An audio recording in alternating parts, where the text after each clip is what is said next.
Crank it up, let it roll. Stars and stripes in my soul. Steel toes on, boots in the gravel. Heartland truth on every channel. Open Bible, flag on the wall. We say what we believe or we don't talk at all. This is red, white, and raise hell. Cowboy hat, church bell. Can't scare us into silence. We were born to rebel from the back road to the beltway. We won't fade, we won't fail. Proud, loud, standing tall. Red, white, and raise hell.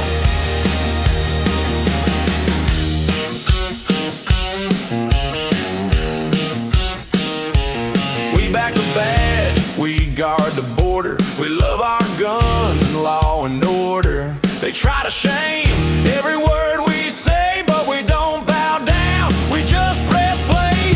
This is red, white, and raise hell. Cowboy hat, church bell. Can't scare us into silence. We were born to rebel from the back road to the bell. Hey, we won't fade, we won't fail. Proud, loud, standing tall. Red, white, and raise hell.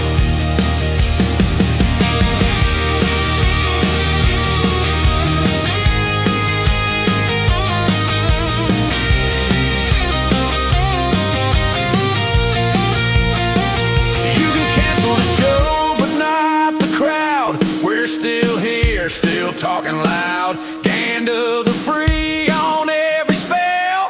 Hit that mic, host, let the truth ring out. This is red, white, and raised hell. Cowboy hat, church bell. Can't scare us into silence. We were born to rail from the back road to the beltway. We won't fade, we won't fail. Proud, loud, standing tall. Red, white, and raised hell.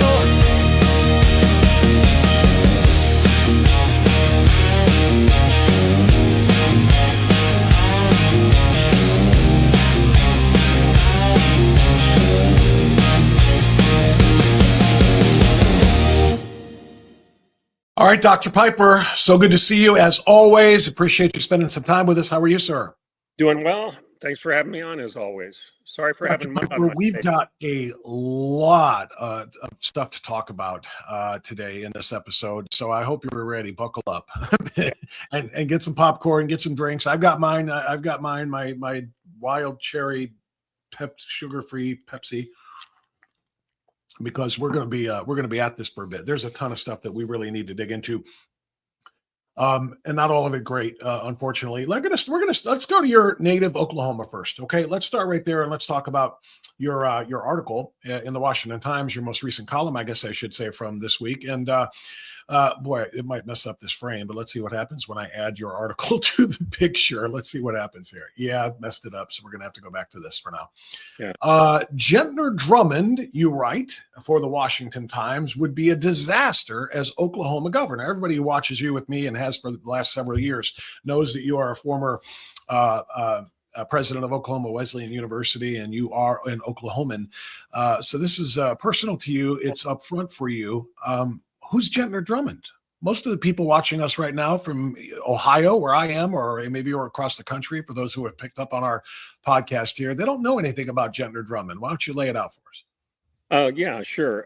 Let me correct the pronunciation here. He actually pronounces his name Gentner. Gentner. Oh, that's interesting. All right. Now, Gentner Drummond. Sorry.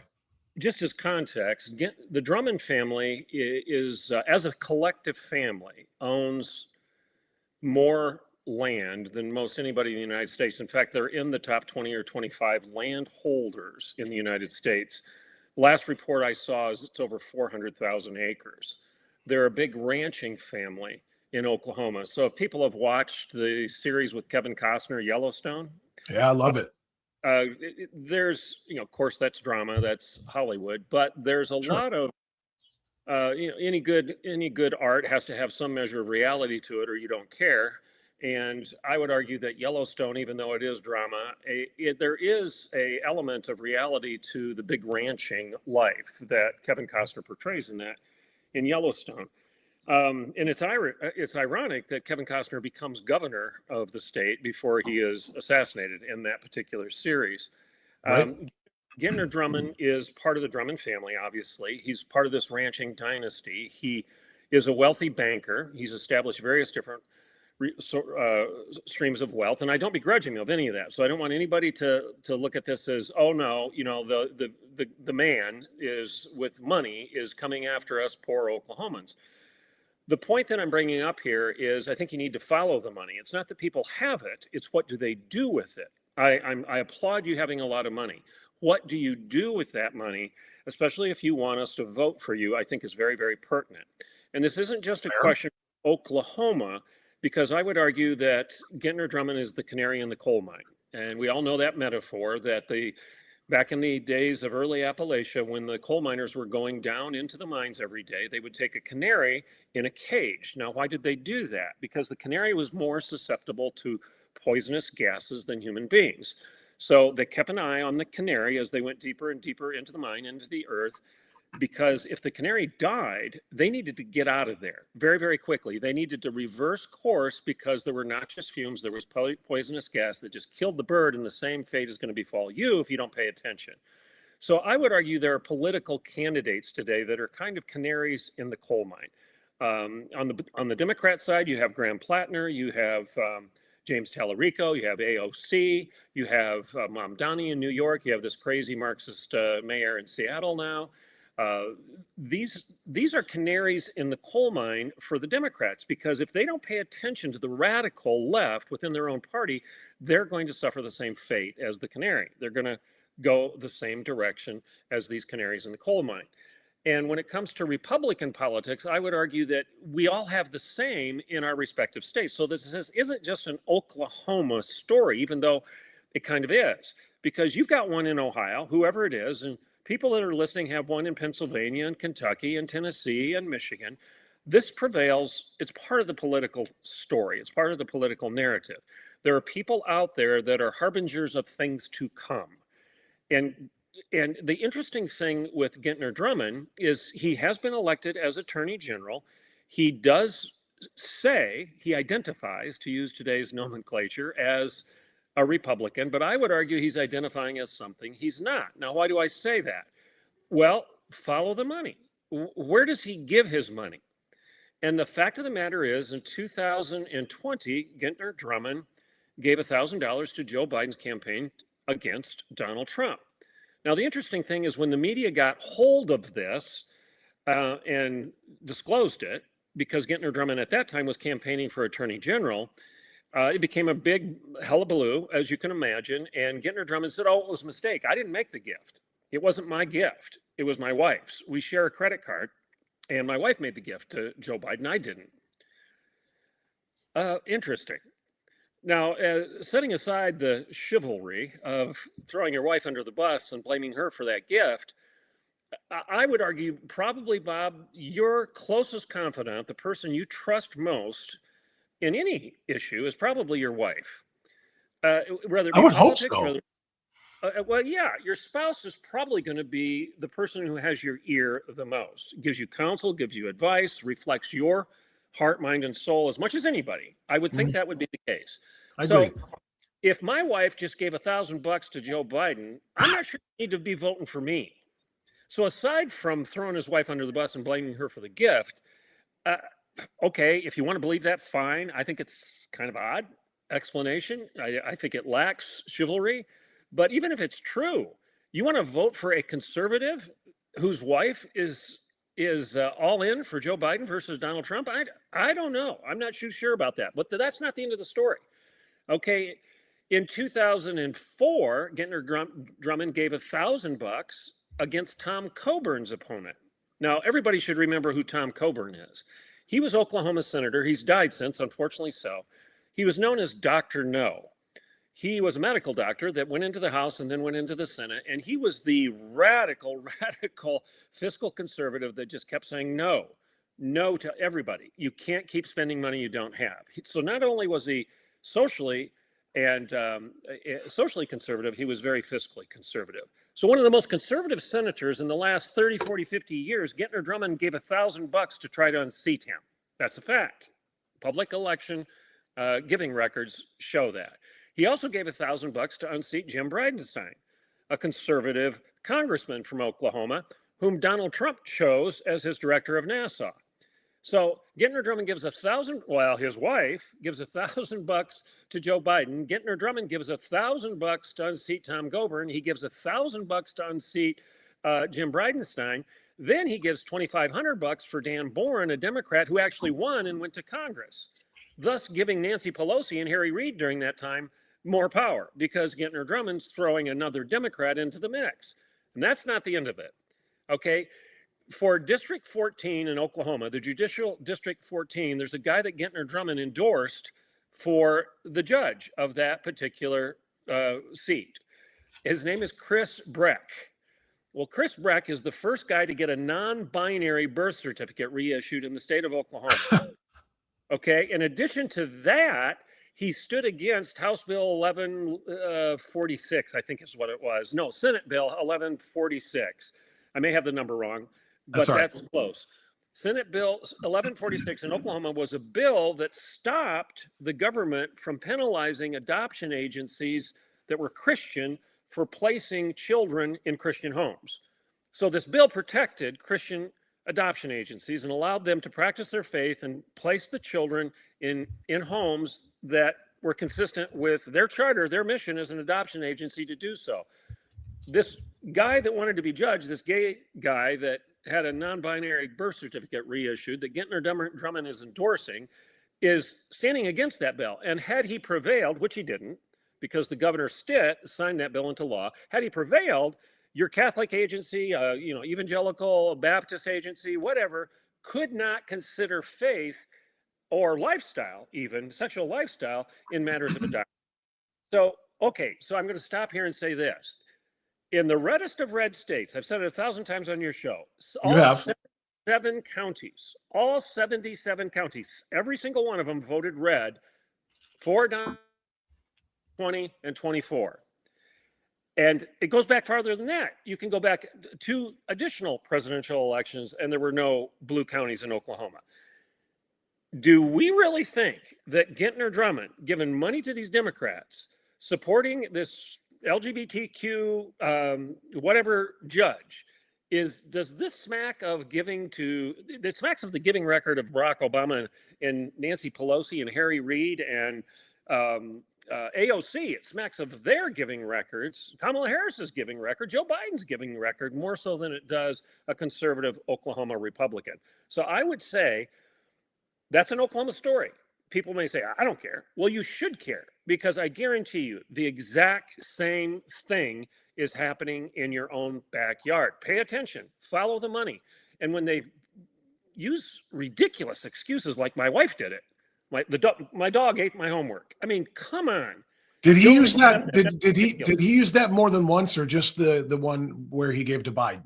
Because, with the 4 or 5 different other ones you just, listed, did he blame her for all of those? Well, I don't know what she's doing with my checkbook. Did he do that? As of now, I don't see any evidence that he's thrown his wife under the bus on these others, but the day's young. I mean, he may do so. Yeah. He may do so. So who's the opponent, Dr. Piper? What are Oklahomans going to do? Well, it's in a runoff right now. There were there were more than 4. There were 5 or 6 Republican candidates in the primary. Mike Mazzei, Mazzei, and Gentner Drummond are now in a runoff. And a lot of people think Gentner Drummond's going to win because he has the money, he has the name. It would be like Kevin Costner in Yellowstone. He has the money, he has the name. But and I know he doesn't like this commentary. He actually texted me yesterday, and he's not happy with my column.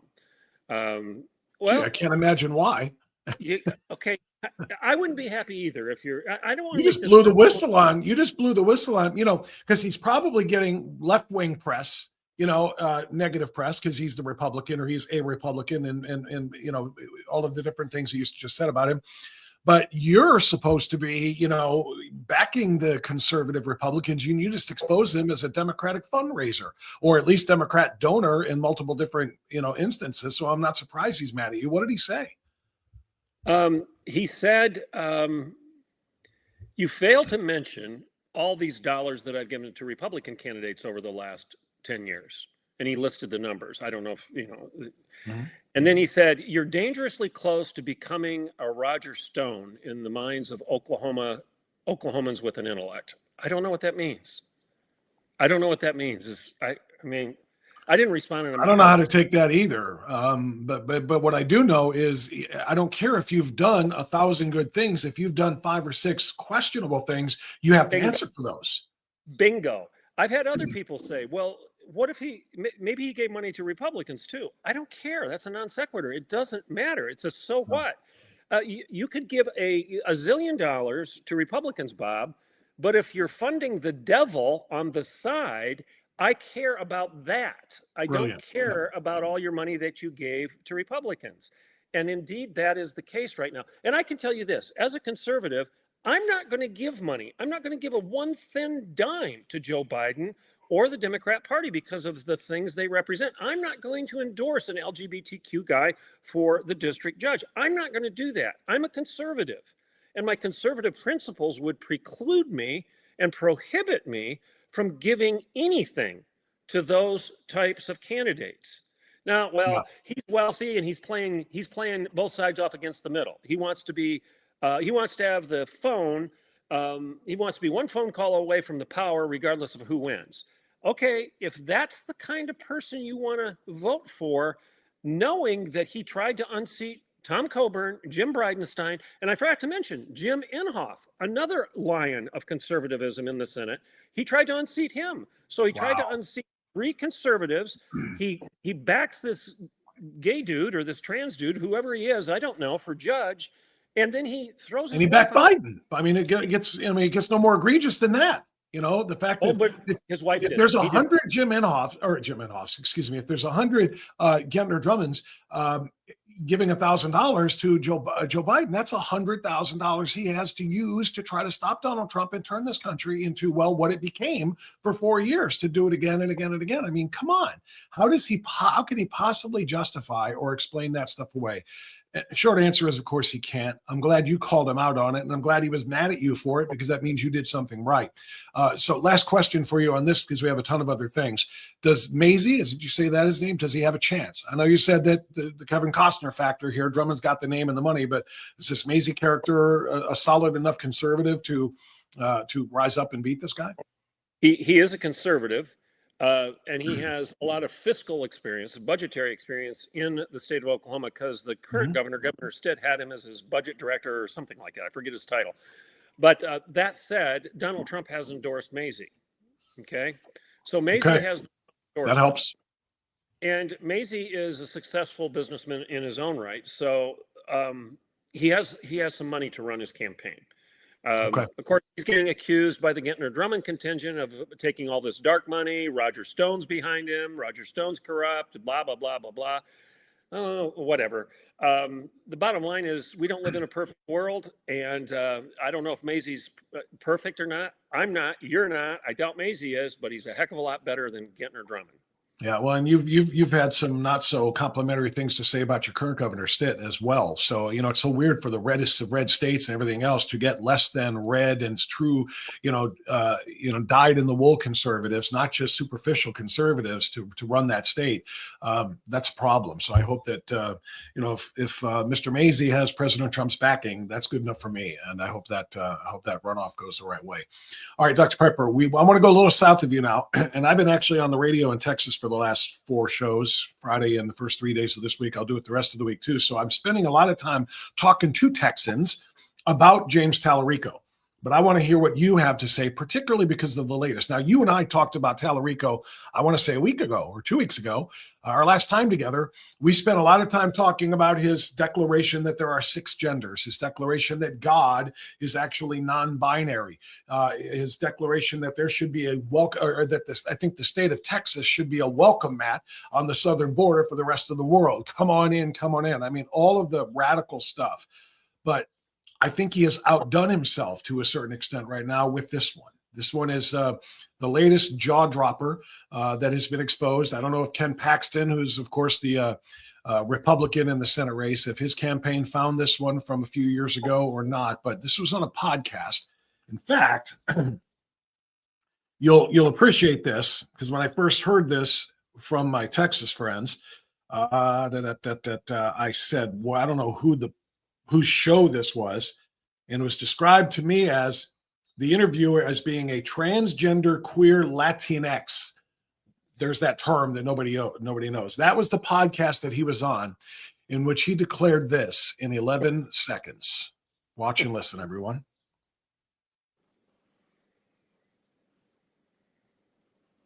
Yeah, and that's, I always think of myself as a Christian who hates Christianity, Yep. right? And like I always get drawn back into it.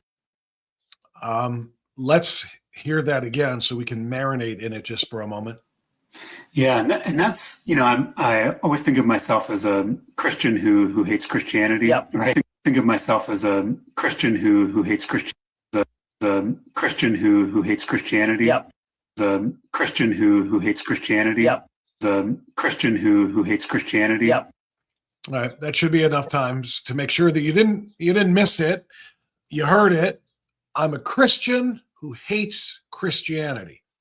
I've got thoughts I could fill this hour with on that, but I will defer to you. All right. A lot of people are familiar with the ex-evangelical movement. I don't know if you're that familiar with it or not, Bob. I've heard the term. It's these evangelicals who have abandoned the faith, and they're now ex-evangelicals. What they're doing is they're participating in the deconstruction movement. They're deconstructing Christianity. Now, some people, they exit the faith and they become atheists. They become humanists, like Bart Campolo. He used to be a very prominent Christian speaker in the Christian college circuit. He has completely abandoned the faith. He's an ex-evangelical. Actually, I don't even know if he claims ex-evangelical, because that kind of implies that there's still something about the evangel, the gospel, that you're interested in. Bart Campolo is now a humanist chaplain, an atheist chaplain out on the West Coast. Now, what are you a chaplain of if you don't believe in God? I don't know, but that's Bart Campolo. Then you have others that have deconstructed their faith, and the list is long. And I would argue what you just heard is an example of that whole conversation that's taken place within these ex-evangelicals, these people that don't want to adhere to a biblical worldview anymore because it impinged on their lifestyle, their sexuality, or whatever else. They didn't like what the gospel was calling for, what the Bible was telling them to do with their lives. They didn't like it. So the only way to deal with it is they deconstruct, they destroy the Christian faith. And then, if they want to be drawn back into it, to use Tallarico's words, what do they have to do? They have to create a new Christianity. They have to invent something else to replace it. So the Christianity, quote unquote, that Tallarico is being drawn back into, my question to him would be this: who defined that Christianity? Who had the authority to define what that Christianity is that you're attracted to, that you don't hate, that you think is better? This new and better and 2.0 Christianity that you seem to be attracted to and like, I'd like to know who defined it, who created it, who invented it. Because it's not orthodoxy, because you speak against orthodoxy all the time. God is non-binary. There are 6 different genders. God is for abortion. The Bible doesn't condemn abortion because Jesus never addresses it. Mary made the choice to have the baby, exactly. so therefore God is pro-choice. We talked about that last time. Well, and implying that somehow there was some sort of consensual sexual relationship that Mary consented to between herself and God. I mean, that is heresy if I've ever heard one. So All of this stuff is part and parcel of Tallarico's Christianity. So again, I ask the question for the second or third time, who came up with this definition of the Christian faith? Because it's not Orthodox, it's not Nicene Creedal Christianity, it's not the Athanasian Creed, it's not the Apostles' Creed, it's not a creedal definition of Christianity, it's not Catholic, it's not Orthodox, it's not traditional evangelical Protestant Christianity. This is something totally outside of the confines of the biblical definition of what it means to be a Christian. And you know what I say about that? That's not Christian, because nobody has the right to define Christianity other than the Bible, other than Christ, other than the church, not James Tallarico. Yeah, that second to last part that you just said there is what I took a very simplistic approach to this. I heard him say, I hate Christ, because there's just no other way to say that. There's no other way to hear that. I'm a Christian who hates Christianity, which means I believe in Christ and I hate him, because there is no Christianity without Christ. It's in the name. It is literally the Christian faith is a belief in this man as being the Son of God, everything you just said, the triune God and everything else. And if you say, I hate Christianity, you hate the man for whom Christianity is named and for what it has been built over 2,000 years. So to me, that's just, I don't want to call it disqualifying, except I want to call it disqualifying. And here's what I think. Here's what I'm going to hope. Let me show this to you for a second. This is the clip that we just played, but in a little more context by Texas Congressman Brandon Gill, who I would like to talk to you about next there. But if people can read that, hopefully you can. He said, James Tallarico says, I think of myself as a Christian who hates Christianity. So this guy hates Christianity, meat, guns, oil, thinks white people are inherently racist. The Bible justifies abortion and God is non-binary. And he just left that sit there. And the only thing I think he missed, talking about Brandon Gill there, is good luck with the voters of Texas. I mean, I hope he's right. He's not running for office in Massachusetts or New York or California. He hates God and meat and guns and blah, blah, blah, and Christianity. And he wants to win Texas over. I don't know. That seems like a pretty dubious campaign platform to run on. I hope you're right. But as we know, the polls show him ahead of Paxton at this point, because Paxton has some baggage. There's a new poll that was just quoted on the radio station in Houston that I was doing shows for this morning. And the last poll before the Texas primary showed in a Cornyn versus a Tallarico race, Tallarico +8. In the now Paxton Tallarico race, it shows Paxton +1, but within the margin of error, so basically a dead heat. So it has closed. People in Texas like the idea of Paxton better than Cornyn being a very, very suspect. I wouldn't call him a canary. I wouldn't call him a Gettner Drummond, but he was not always for the conservative, side of things. He was not always a reliable conservative vote, nor standard bearer. So there are things that a lot of people in Texas apparently like more about Paxton than they did about Cornyn. But this is really, I suspect, going to be just about James Tallarico. And I hope this is the beginning of, or the continuation of, a slow drip, drip, drip, drip of the radicalism that he has been known for throughout his entire professional public life. And the more people know about James Tallarico, the more they would be just freaked out by the idea of him in the Senate representing Texans. And there's 4.5 months or whatever left in order for Texans to figure that out. I hope you're right. I pray you're right. And logically, I live in Oklahoma. You're in Texas. I mean, these states are different than the East Coast. However, it's still true that it's basically a 50-50 split. You say Paxton's up by 1. That's a 50-50 split. So the sobering reality of this whole conversation of our political climate in the United States is you have two different countries. You have half the country that is crazy left, and they'll vote for Graham Plattner and James Tallarico. You've got 40+% of the people that will vote for those guys. They will vote for those guys, 40+%. Now, we hope and pray that it won't approach 50% and that common sense will prevail. Background and that identity.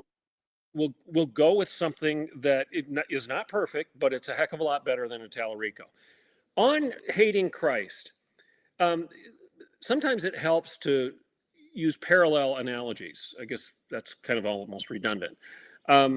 If I were to say I'm a conservative, but I hate conservatism, or I'm a Republican, but I hate Republicans, or I'm an Oklahoman, but I hate Oklahomans, fill in the blank. I'm a Baptist, but I hate Baptists. I'm a Catholic, but I hate Catholics. I hate Catholicism. I'm a Catholic, but I hate Catholicism. None of this makes any sense. No. People would rightly say, what the heck are you talking about? How can you say that you are something and then turn around and say that you hate it? I mean, it's self-refuting. So the only way he can answer that is say, well, your definition of that is wrong. I've redefined Christianity to be something I like. And you know what? It looks an awful lot like what I see in the mirror. I've got one for you. Everything you just said, be it analogies, Catholics or Baptists or whatever, how can you say you hate that of which you are one and then call yourself one? He managed to do it. And this is very weird. The reason I'm smiling right now is because it just dawned on me. I was going to say the only parallel example that you can give here is self-loathing white liberals, what we like to call the awfuls a lot of the time, the angry white female leftists or liberals. The self-loathing white people who think they really are oppressors because they were born this way and they are ashamed of it, and that's why they carry their white or their Black Lives Matter flags and everything else. They hate themselves even though they are one. And what made me smile about it is I just thought of that on my own, but it reminded me of the other clip from James Tallarico that Brandon Gill shared on X today, or maybe it was yesterday, but I first saw it this morning. I want to share this one with you. That's the one that started to bleed through when you were talking a moment ago. Apologies for that, by the way. But here we go. This is another gem from James Tallarico. I should mention, my imagination is also just limited by my own background and identity, right? My whiteness, my masculinity, all those things limit my imagination about what's possible. So I have to continually press against that to try to. I want to make sure everybody heard that.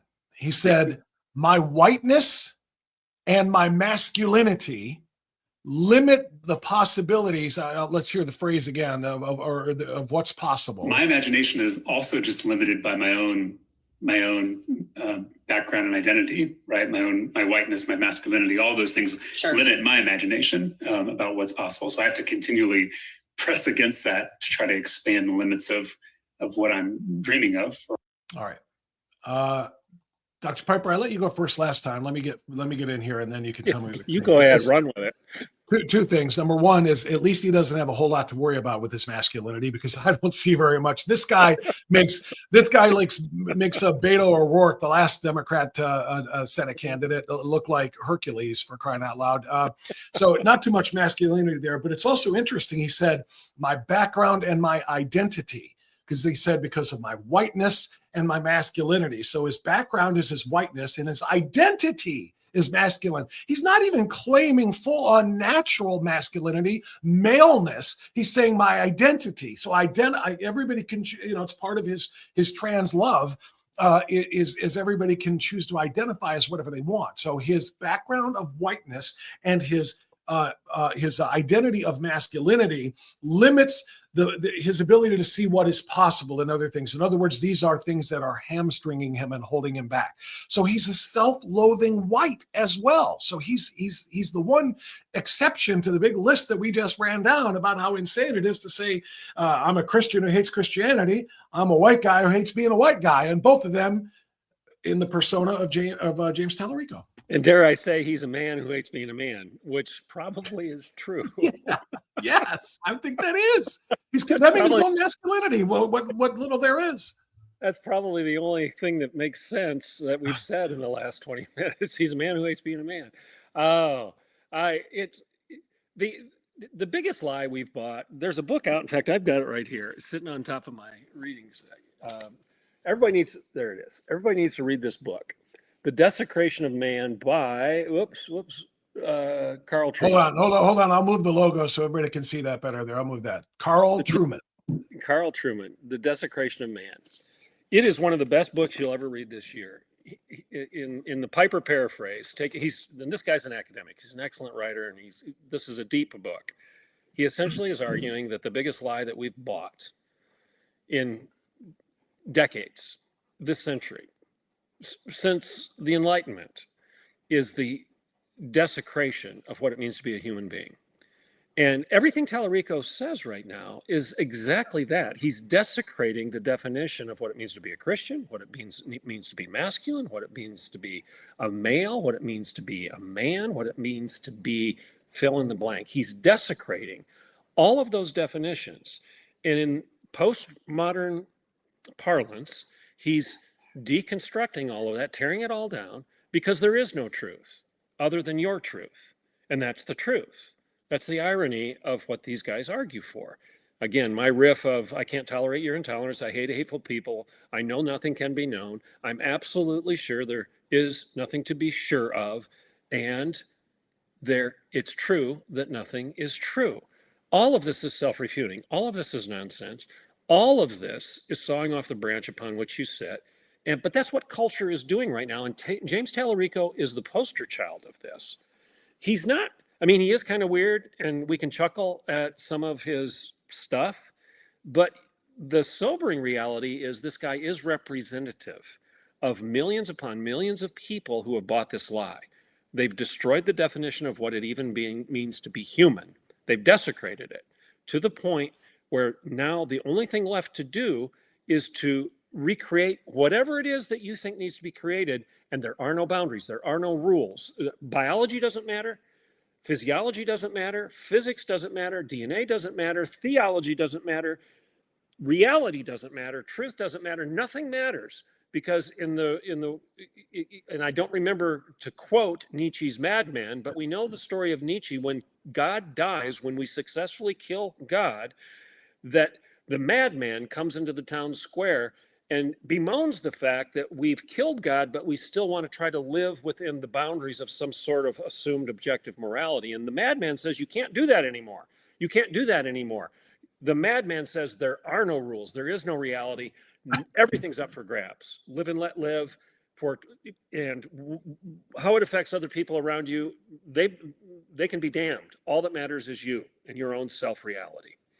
Yeah, that's a great way to kind of summarize what we're dealing with here with individuals like this. And by the way, that's just Tallarico. We haven't even talked about some of the candidates, not for the United States Senate like Tallarico, although Graham Plattner, we talked about a little bit a couple of weeks ago. We'll do more on him over the course of, again, we've got 4.5 more months of drip, drip, drip on things Tallarico has done and said, things Plattner has done, said, texted, tweeted, sexted, and all the other, abominations that he is all about. But I want to go to some smaller races, but that are indicative of something much, much larger. And yesterday in New York, they had their primaries, and 3 for 3 Democratic Socialists endorsed by socialist, communist, and Islamist Muslim Zoltar Mamdani. I know his name is Zoran. I call him Zoltar because he reminds me of the game in the movie Big. Zoltar Mamdani backed and endorsed and promoted 3 others just like him. One of them actually a Muslim and a socialist. The other one's socialist. And they went 3 for 3. And you may say, kind of what you were talking about with Gentner Drummond. Mm-hmm. What do I care? I don't live in New York. They're not going to represent me in the New York State Senate or in one of the boroughs or something like that. But this is so much bigger than that because of what the DSA has become. I want people to understand this. As little as 4 years ago, there were a few thousand members nationwide of the DSA, Democratic Socialists of America. Today, there are over 100,000. It's kind of corresponding, and not that the two are linked, but it's prior to 9/11, there were, a few hundred mosques in the United States of America. Since 9/11, nearly 2,500 mosques. The population of Muslims has exploded. The number of mosques has exploded. So we need to look at all of this in a micro and a macro manner. Okay. So to the point about some of the candidates that won in New York yesterday, and I want to get your thoughts on these, Dr. Piper. The first one we'll hit, I'm going to talk about two of them specifically, is Claire Valdez. And as you can see on the screen there, and hopefully that's large enough, I might need to enlarge that a little bit for everybody to see, but it's okay. I'm going to read it to you anyway. So Claire Valdez is a New York State Assemblywoman who, again, backed by the communist New York mayor, Zoltar Mamdani, and the DSA, won the Democratic primary for House District 7. Among the policies that she ran on, you can see on your screen right now, are unions for all, which of course means mandatory. Every employer must allow unions to represent their employees. It will drive businesses out of business faster than you can imagine.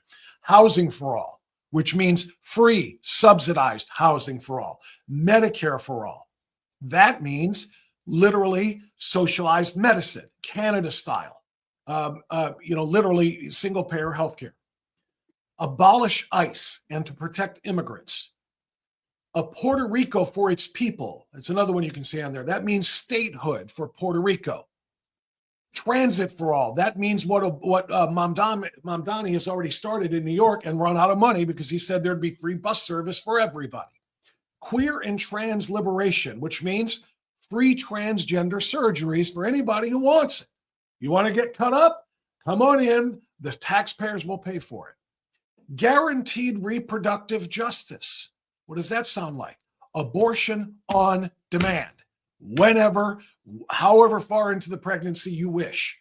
And then education at every stage of life. Is that one on? Oh, I didn't scroll down. I'm sorry. Education at every stage of life, which means what?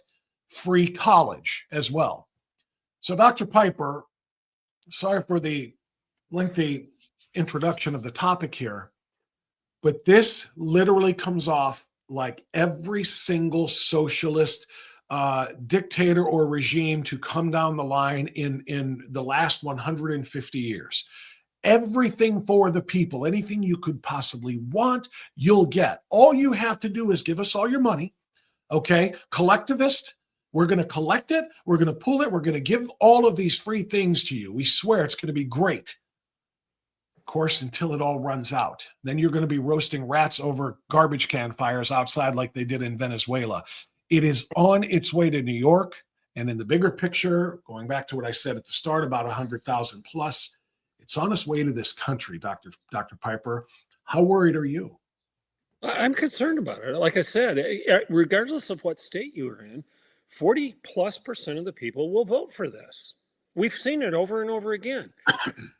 And I could be challenged on this, but my feeling is that Democrats have a sense of unity where they'll actually unify behind these crackpots as a party and say, you got to vote for Graham Plattner.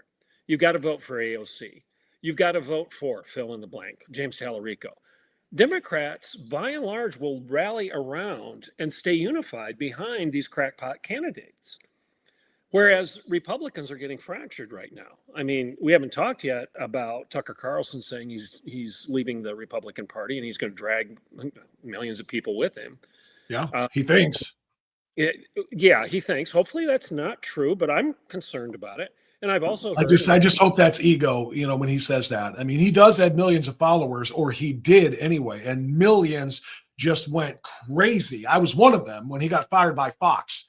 Now we come to find out Fox may have seen some things behind the scenes that they knew what was coming. But millions of people who were outraged when he got dumped were with him. I think millions of them right now are saying, "Oh my goodness!"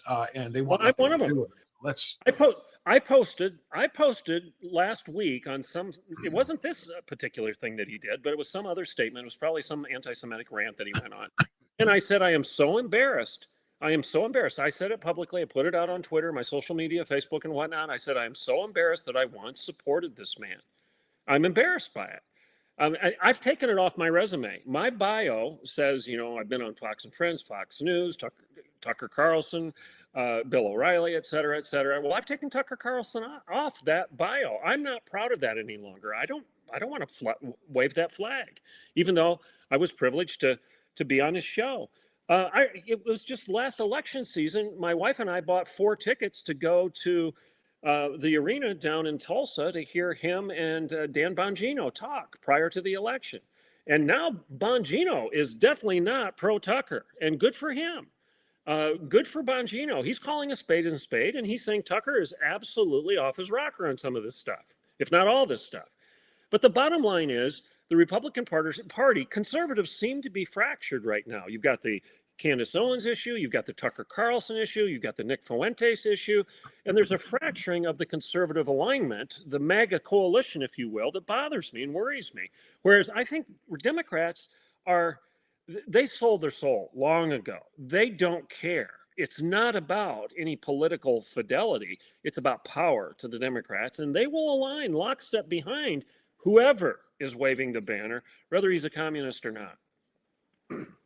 Yeah, I think you're right. And in fact, it's not just about, like I said, 1 or 2 of these people, the Mamdanis. You listed some of them. The woman that stole Spencer Pratt's place in the California Los Angeles mayor runoff is worse than this person, this Valdez person that I just showed you, and is worse than this one I'm about to show you now. There are so many of them. You mentioned Katie Wilson up in Seattle and so forth.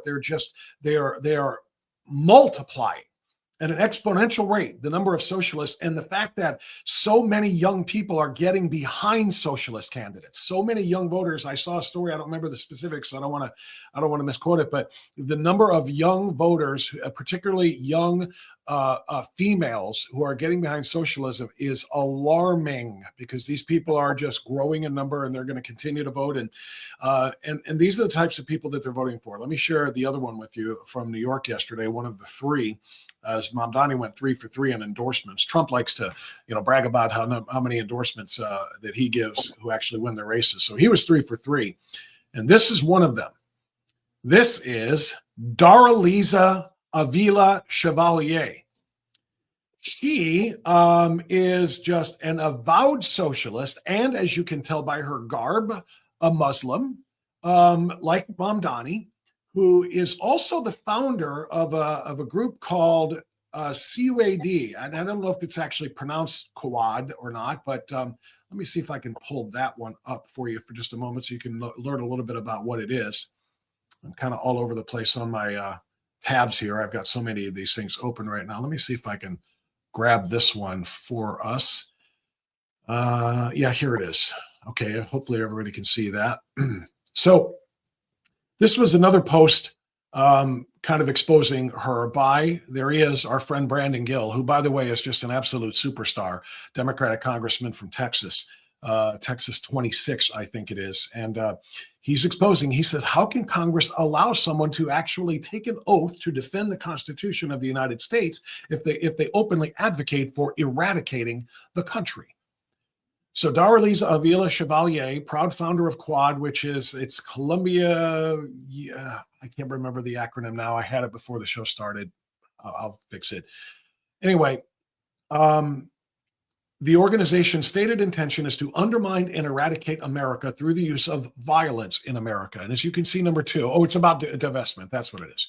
Divestment is not an incrementalist goal. True divestment necessitates nothing short of the total collapse of the university structure and American empire itself. It is not possible for imperial spoils to remain so heavily concentrated in the metropole and its high cultural repositories without the continuous suppression of all populations that resist the empire's expansion. To divest from this is to undermine and eradicate America as we know it. And as you can see underlined by number 4, and I don't know if Brandon did this himself or if he shared it, we act in full support of the Palestinian resistance. She was among those who cheered October 7th and the Israeli attack. And she calls upon the Palestinians to, quote, translate their resilience in Gaza to unrest and violence in America. So, Dr. Piper, a lot of people online right now are saying, hey, is there anything that the speaker can do? Is there anything that Congress can do to not swear in somebody who is openly advocating for the destruction of the country she has just been elected to serve and to represent her constituency in? And the answer is no. There's nothing that can be done. If the people of New York want an America-hating, pro-terrorist zealot representing, this country in Congress, casting votes and so forth, they're going to get it. Well, yes, but, and I don't know the answer to this, but I think it's a reasonable question for who swears in these people. Is it the Speaker of the House, or is it the? I don't know who actually holds the book, if that's what you mean, and makes them recite it. I don't think it's the Speaker, but I could be wrong. I'll look it up if you keep talking. All right. Okay. So, if somebody are you obligated to take the oath in order to assume the office? That's the first question I ask, and I assume the answer is yes. That you're obligated to take the oath if you're going to assume. When I was elected county commissioner, I was obligated to take an oath. I assume if I would have refused to take that oath, that the judge that was holding the book, the Bible, upon which I was swearing my oath to county commissioner, I would assume he would have said, well, wait a second, if you're not going to take the oath, we've got to have a talk, because you can't assume the job if you won't take an oath to do the job, pursuant to the Constitution of the state of Oklahoma. So is it time for our elected leaders, such as the Speaker of the House or whoever, to? It is the Speaker of the House. So you were correct. I found that much out. I'd just be curious. I wish I had a phone. I wish I had the Speaker of the House's phone number so I could call him and say, wait a second here. If somebody refuses to take the oath, can they assume the job? If the answer, well, here's the thing. If I may, Dr. Piper, just to kind of, two things to interrupt here. One, I looked it up as promised, and yes, it says a newly elected member of Congress must take the oath or affirmation of office before exercising the powers of the office. This is both a constitutional and statutory requirement. Article 6, Clause 3 of the Constitution says so.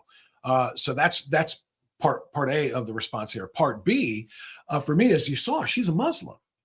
Muslims are not only allowed, but are encouraged to practice something called taqiyya, which is to intentionally deceive, to lie about what your oath may be in this particular case, in order to advance the goals of Islam, and in order to deceive the infidels. So she would have no problem taking the oath and not meaning a single word of it, because she's a Muslim. Well, point well taken, and I'm sure let's be candid here. It's not just Muslims. However, we should be concerned about that because this is part of their faith. This is a doctrine. The doctrine of taqiyya says that because God himself, Allah himself, is a deceiver, his followers can deceive for the sake of Allah. So it's their doctrine of God is so screwy that it justifies lying and deception, because that's who God is. Then you have the doctrine of abrogation, the doctrine of Sharia, the doctrine of deception, etc. So anyway, so that is Islam, but we've got a lot of people that lie. I mean, I would argue, did AOC tell the truth when she swore to defend the Constitution of the United States? Well, Mamdani himself, well, he's not in Congress. I was going to say, but he's a Muslim and a communist, socialist, he'll say, but it's tomato and tomato. But all of those people who are DSA members are literally in opposition to the Constitution and in opposition to capitalism, which is our economic system. It's part of our ideology as a nation. And they literally are in opposition to that. They want to take what people earn. They don't believe in private property. So any oath that they take, they're lying when they do so, because they're going in then and acting in contravention of everything that, that they're supposed to represent. And we could go on and on. We talk about Ilhan Omar and some of the other Muslims that are in the Congress at present. Did they tell the truth when they took their oath? No. It seems to be counterintuitive that they were possibly telling the truth because of the way they try to govern now. They're trying to tear down the constitutional republic rather than support it. But a lot of Democrats, because of the policies that they're pursuing and the fact that they align with, I'm going to go back to the fact that so many Democrats, almost all Democrats, they'll fall in line and they'll vote for these communist Muslims, these Muslim communists. They will vote. 100% they will. And they'll do it with a clear conscience. Now, you tell me how you can possibly be pro-Constitution, how you can possibly say to yourself that they're telling the truth when they swear on their Quran or whatever book they choose to uphold the Constitution and defend the Constitution of the United States against domestic and foreign and enemies. When they say that, they don't mean it. We know that by virtue of the stuff that you just cited, the document that you just cited, but yet Democrats will lie by voting for them and wash their hands of it and say it's cool because of justice or whatever other issues are in play. Yeah. Yeah, social justice or whatever it is. Yeah, that's exactly right. So this is extraordinarily troubling. And again, as you said with Gentner, it's an Oklahoma thing, but it's a canary in a coal mine bigger thing. Well, this is a New York thing, but it is a much bigger, broader problem in the United States. It's all the same thing. It's all the same thing. It's spreading wildly. Yeah. Gentner Drummond and this Gentner Drummond is this discussion, and this discussion is Gentner Drummond. It's not just Democrats. It's people that identify as Republican and they're not. Just like people that identify as male and they're not, and female as they're not. People that identify as American constitutionalists, they're not. People that are identifying as X are doing so for the sake of power. There's no political principle whatsoever behind the pursuit of that power. Completely agree. All right, Dr. Piper, I hate to have to do this one. I didn't know about this one until you and I pre-show had a little conversation and you asked me about it. Oh boy. So, okay, well, we're going to have to talk about this one because, in being fair, I'm sitting here condemning and criticizing the Muslim faith, although it's not really a religion. And I'm sorry, it is what it is. Islam is a political ideology. It is not they're no more a religion or a church than Jim Jones was with the People's Temple. It's a cult. It's a cult of death. Sorry, it is what it is. But if I'm going to take on other religions, I'm going to have to be willing to take on my own too. And this is extraordinary. What you told me about before the show, and I wonder, here it is. I think I can share this now. I'm a Catholic. Obviously, almost everybody knows that. You are an evangelical Protestant, right? Yes. And you brought this up and you almost seem apologetic, Dr. Piper. And it's, to your credit, it's very, you're just trying to be respectful. And I appreciate that greatly. You don't have to be, though. I am perfectly willing to take on, things that are wrong with my own faith or my own leaders and so forth. I think it's really important that we have these conversations in order to be better.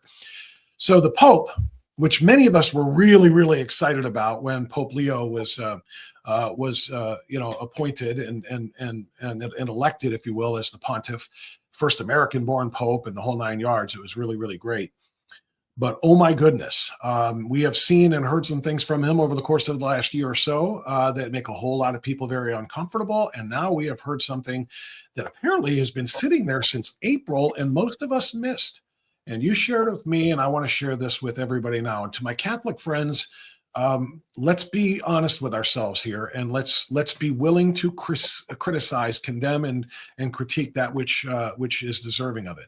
And if my priest for my parish is watching right now, and he very well may be, I suspect he actually watches a lot more than you think, or he might want me to know. I apologize, Father, but I'm going to read this. Pope Leo XIV says on his Twitter X feed, hundreds of millions of people throughout the world are immersed in extreme poverty, yet disproportionate wealth remains in the hands of a few. It is an unjust scenario, in the face of which we cannot fail to question ourselves and commit to change things.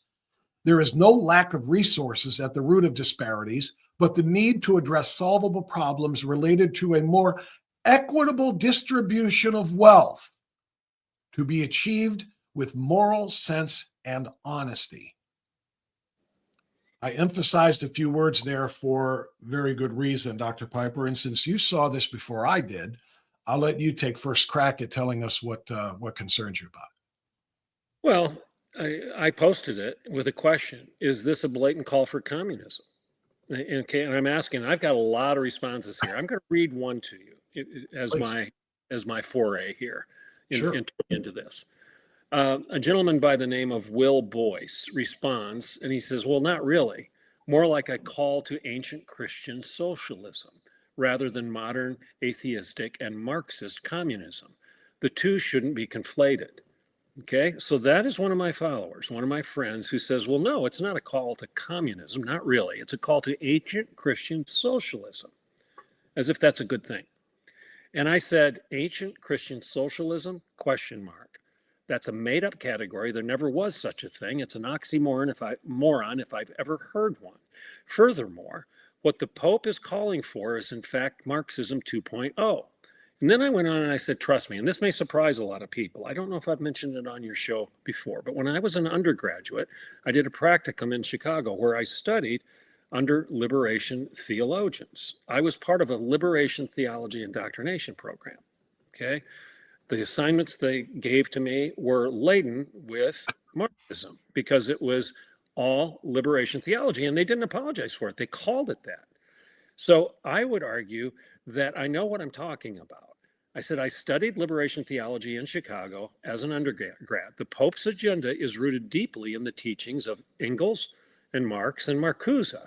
I was even a community organizer under this umbrella. Pretending that this is merely replicating the first century church of Acts is fictitious nonsense, and it's blatantly unbiblical. So a lot of Christians are confused over this because Christians should care about the poor. That is not debatable. You care about the poor, and I care about the poor. Christians should give of themselves sacrificially to the church and to their neighbor. That is not debatable. But nothing that I just said implies that it's the government's right and responsibility to force anybody to do anything. Christians are supposed to do what Christians are supposed to do because we're Christians.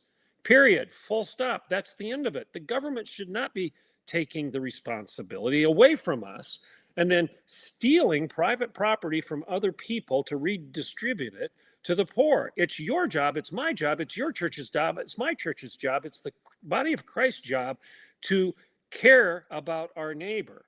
But when we transfer that responsibility over to the government, guess what happens? We all know what happens. You can look at the data. It's the liberals who champion transferring that responsibility to the government through socialism, Marxism, or whatever other means, government largesse. They stop giving of their own money. They don't give anymore. They're not the ones who tithe. They're not the ones who give to charity. They're not the ones who give to the church. They're not the ones that are helping their neighbor. They don't give anything. You know this. Look at the giving history of Al Gore versus a conservative Catholic or conservative evangelical. He's not giving anything, and we're giving. Some of us are giving 10, 15, 20% of our income to the church and to the poor. So the irony here is it's the conservatives who are actually doing it. The liberals don't because they've transferred, they've washed their hands of it. They've walked away from the responsibility of caring and giving, and they've transferred it to the government. And then what happens? The government screws it up because the government doesn't care either. They care about maintaining their power, the Great Society, the war against poverty of LBJ, it didn't help the problem. We've got just as much poverty today as we had then. And I'm going to write an article this weekend refuting the Pope's premise by suggesting this is not the solution. This is not the solution. Communism is not the solution. And here's the interesting thing. Somebody else posted in here, Pope Pius. Pope Pius the 11th says this. Pope Pius XI further emphasized the fundamental opposition between communism and Christianity and made it clear that no Catholic could subscribe even to moderate socialism. And that's a quote from Pope John the 23rd. Well, I don't know which Pope John that is. You do, Bob. But so you've got two popes. And then I don't have the quote here. I wish I did. I'll have to. But I did a little digging. It's interesting that Pope Leo the 8th, not the current Pope Leo, Pope Leo the 8th, back in the 1890s, he stood against communism, and he has some sort of encyclical out there where he's saying communism is not consistent with Christianity. So no, this is not a Catholic tradition. Liberation theology is not endemically Catholic. I would argue, I'm not a Catholic, but you respond to this. I would argue that it's maybe heresy is too strong. It's an error. It's a biblical error within Catholicism to argue that somehow communism and socialism is the responsibility of the church. I would argue that's an error, a biblical error of the church, and even your popes in your past history have said the same thing that this Protestant boy is saying right now. Okay, that's a great response. I almost played the applause sound effect here when you were, especially with what you wrote back to the individual who first tried to give us that Christian socialism thing. Great stuff, and I concur. And I just want to double down on a couple of the points there. I don't have a whole lot to add to it because I think you nailed it so well, but tithing is not confiscation. Tithing cannot be forced collectivism. If they take it from you and give it to churches, you have not given anything. You have not actually sacrificed anything. You are no closer to God. You are not, honoring the church, honoring God, honoring Jesus, or anything else if they have to take it from you. That's number one. So that's a big problem. We give of ourselves because that's what we want to do for the right reasons, for the moral reasons, not because we are forced to do that. So that's the first part of this. The second part of this that's extremely important here, when you think about what they are saying, about communism and about socialism, if you really, boil it down to what Pope Leo is saying here, is he is saying that you should not, your words, you phrased your post there in a question. Is he basically, how did you phrase it? Is he leaning toward communism, or is this a call to communism? I said a blatant call to communism, question mark. Question mark. There you go. I would make that a declarative. I guess I would put a period after that, or maybe an exclamation point, because it is a blatant call to communism. If you boil it down, he is saying, and what's really noteworthy, when I asked you, when you shared that with me before we went live and started our recording anyway, I said, what was the date on that? And we had to look for it, and it was April. So it wasn't post Elon becoming the world's first trillionaire, because since that, just last week, the left has gone crazy calling for more redistribution of wealth. Because how can one man have that much money, and how many people worldwide could that money feed, et cetera, et cetera, et cetera. And I thought, boy, did Pope Leo jump on that bandwagon? And no, he didn't. Even before that, he was still calling for the redistribution of wealth. And suggesting that those who have should have it taken from them and give to those who have not. And as you know, as well as I do, once the government gets in the business of doling out to certain individuals based on need, they pretty much can make those decisions as to how far that goes themselves. And a nation that has allowed, 15, 20, 25 million illegal immigrants into this country, they would all get the same thing. They collectivize all of our wealth, take from all of us who have, take from those who have a lot more than us, and distribute it not just to those who contributed to that pot by way of their taxes, but to those who are here, on a free ride. In other words, there's no end to it. Until what? How do all socialist regimes and societies end? They end when you run out of the money.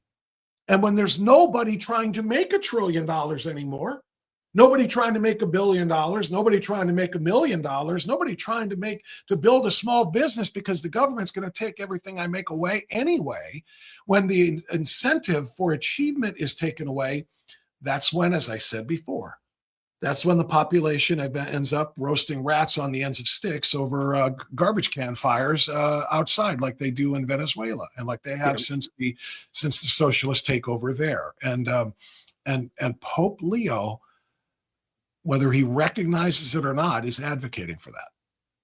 Well, because I'm kind of an anti-product, if you will, of liberation theology out of Chicago. In other words, I was part of a program sponsored by evangelical Christian colleges, by the way, where they sent hayseed country kids to Chicago for a semester, essentially to be indoctrinated by liberation theology and hopefully come out as social activists.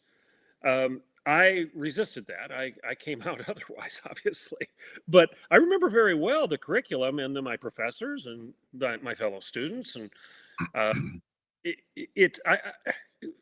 what can a 20-year-old college kid learn in a semester with regard to liberation theology? Well, when you're fully immersed in it, you can learn a lot. And it was an immersion program. I was fully immersed in this particular program.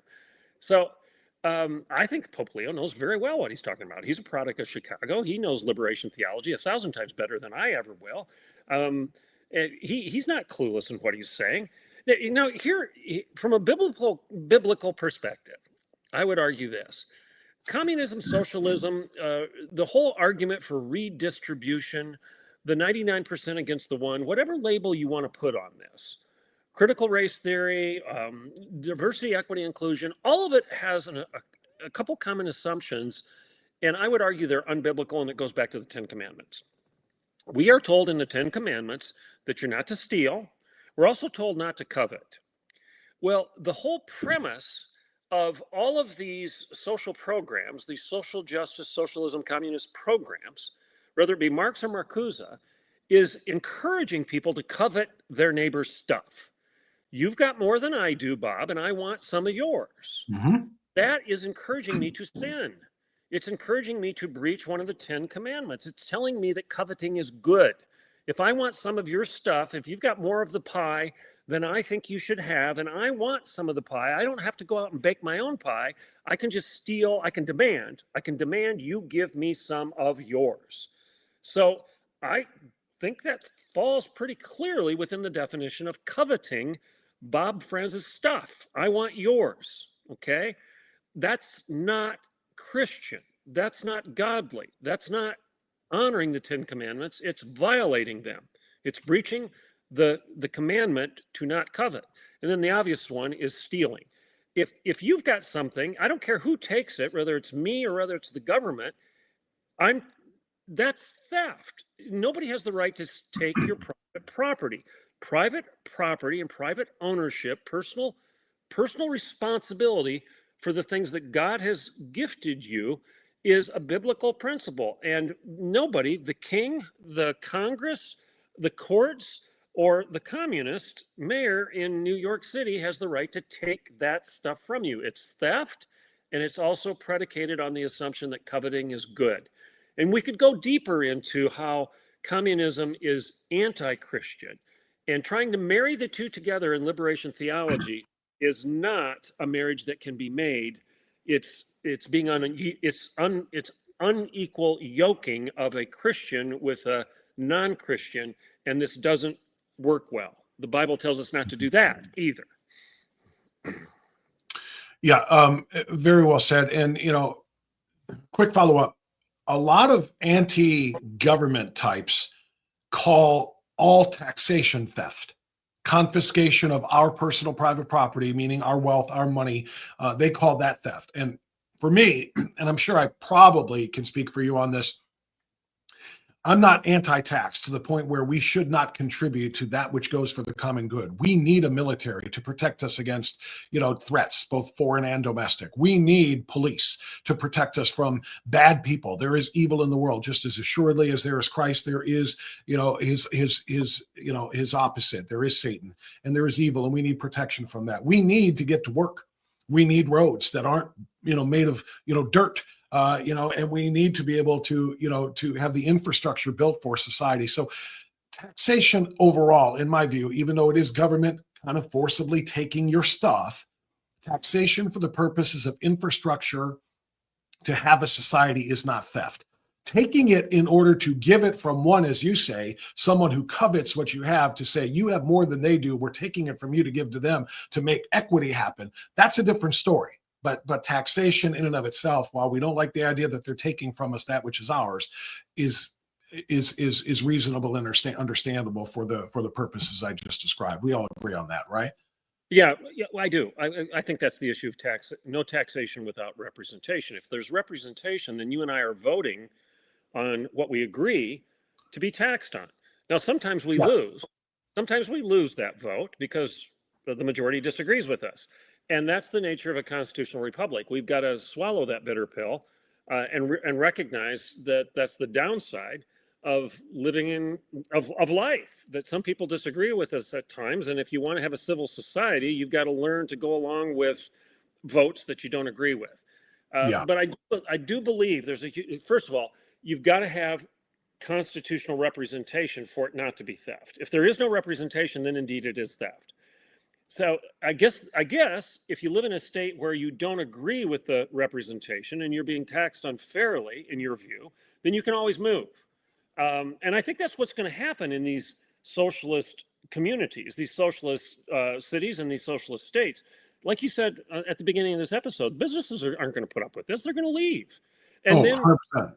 their tax base goes down. They don't have the revenue. But the interesting thing is they don't care. Mamdani doesn't care. It's not like he's, oh, I made a mistake. I don't have the money to have free buses. I don't have the money to run my grocery stores. He doesn't care. Why doesn't he care? It's not about money. It's about power. As long as he's got the power, he doesn't care. It's all going according to plan. He would have no regrets right now. I mean, this is exactly what is supposed to happen. And for crying out loud, despite his, troubles in the first year, running out of money, he somehow managed to get the people of New York to vote for 3 more just like him. Yeah. So, they have no worries at all. Dr. Piper, I want to get back to the Pope for a second because, and by the way, this is all your fault. I asked you at the beginning how much time you had. You said, I'm good. Well, here we are rolling much longer than I anticipated. But since you said we're good, I'm going to keep you for a minute or two more here. Yeah. In addition to the April comments from Pope Leo that you found and shared, I was looking for it when you were describing it, and I found some more current Pope Leo tweets or posts on Twitter. So I want to share these because it shows that what he said in April, Dr. Piper, was not a one-off. It wasn't, maybe with the language was mistaken a little bit. People took that out of context. No, because now this is from what is today, the 24th, we're talking 25th. This was just a couple of days ago. And I'm going to read this out loud, these back-to-back tweets. It is important to resist the commodification of basic human needs. Food, water, and healthcare cannot be subordinated to market considerations or geopolitical interests. Access to adequate food is a fundamental human right grounded in the dignity of every person. Meeting this need not only alleviates suffering, but also addresses underlying causes of geopolitical instability.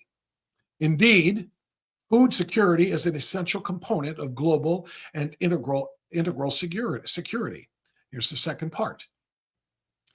I wish to appeal to the governments. This is where it's interesting. Why not the church?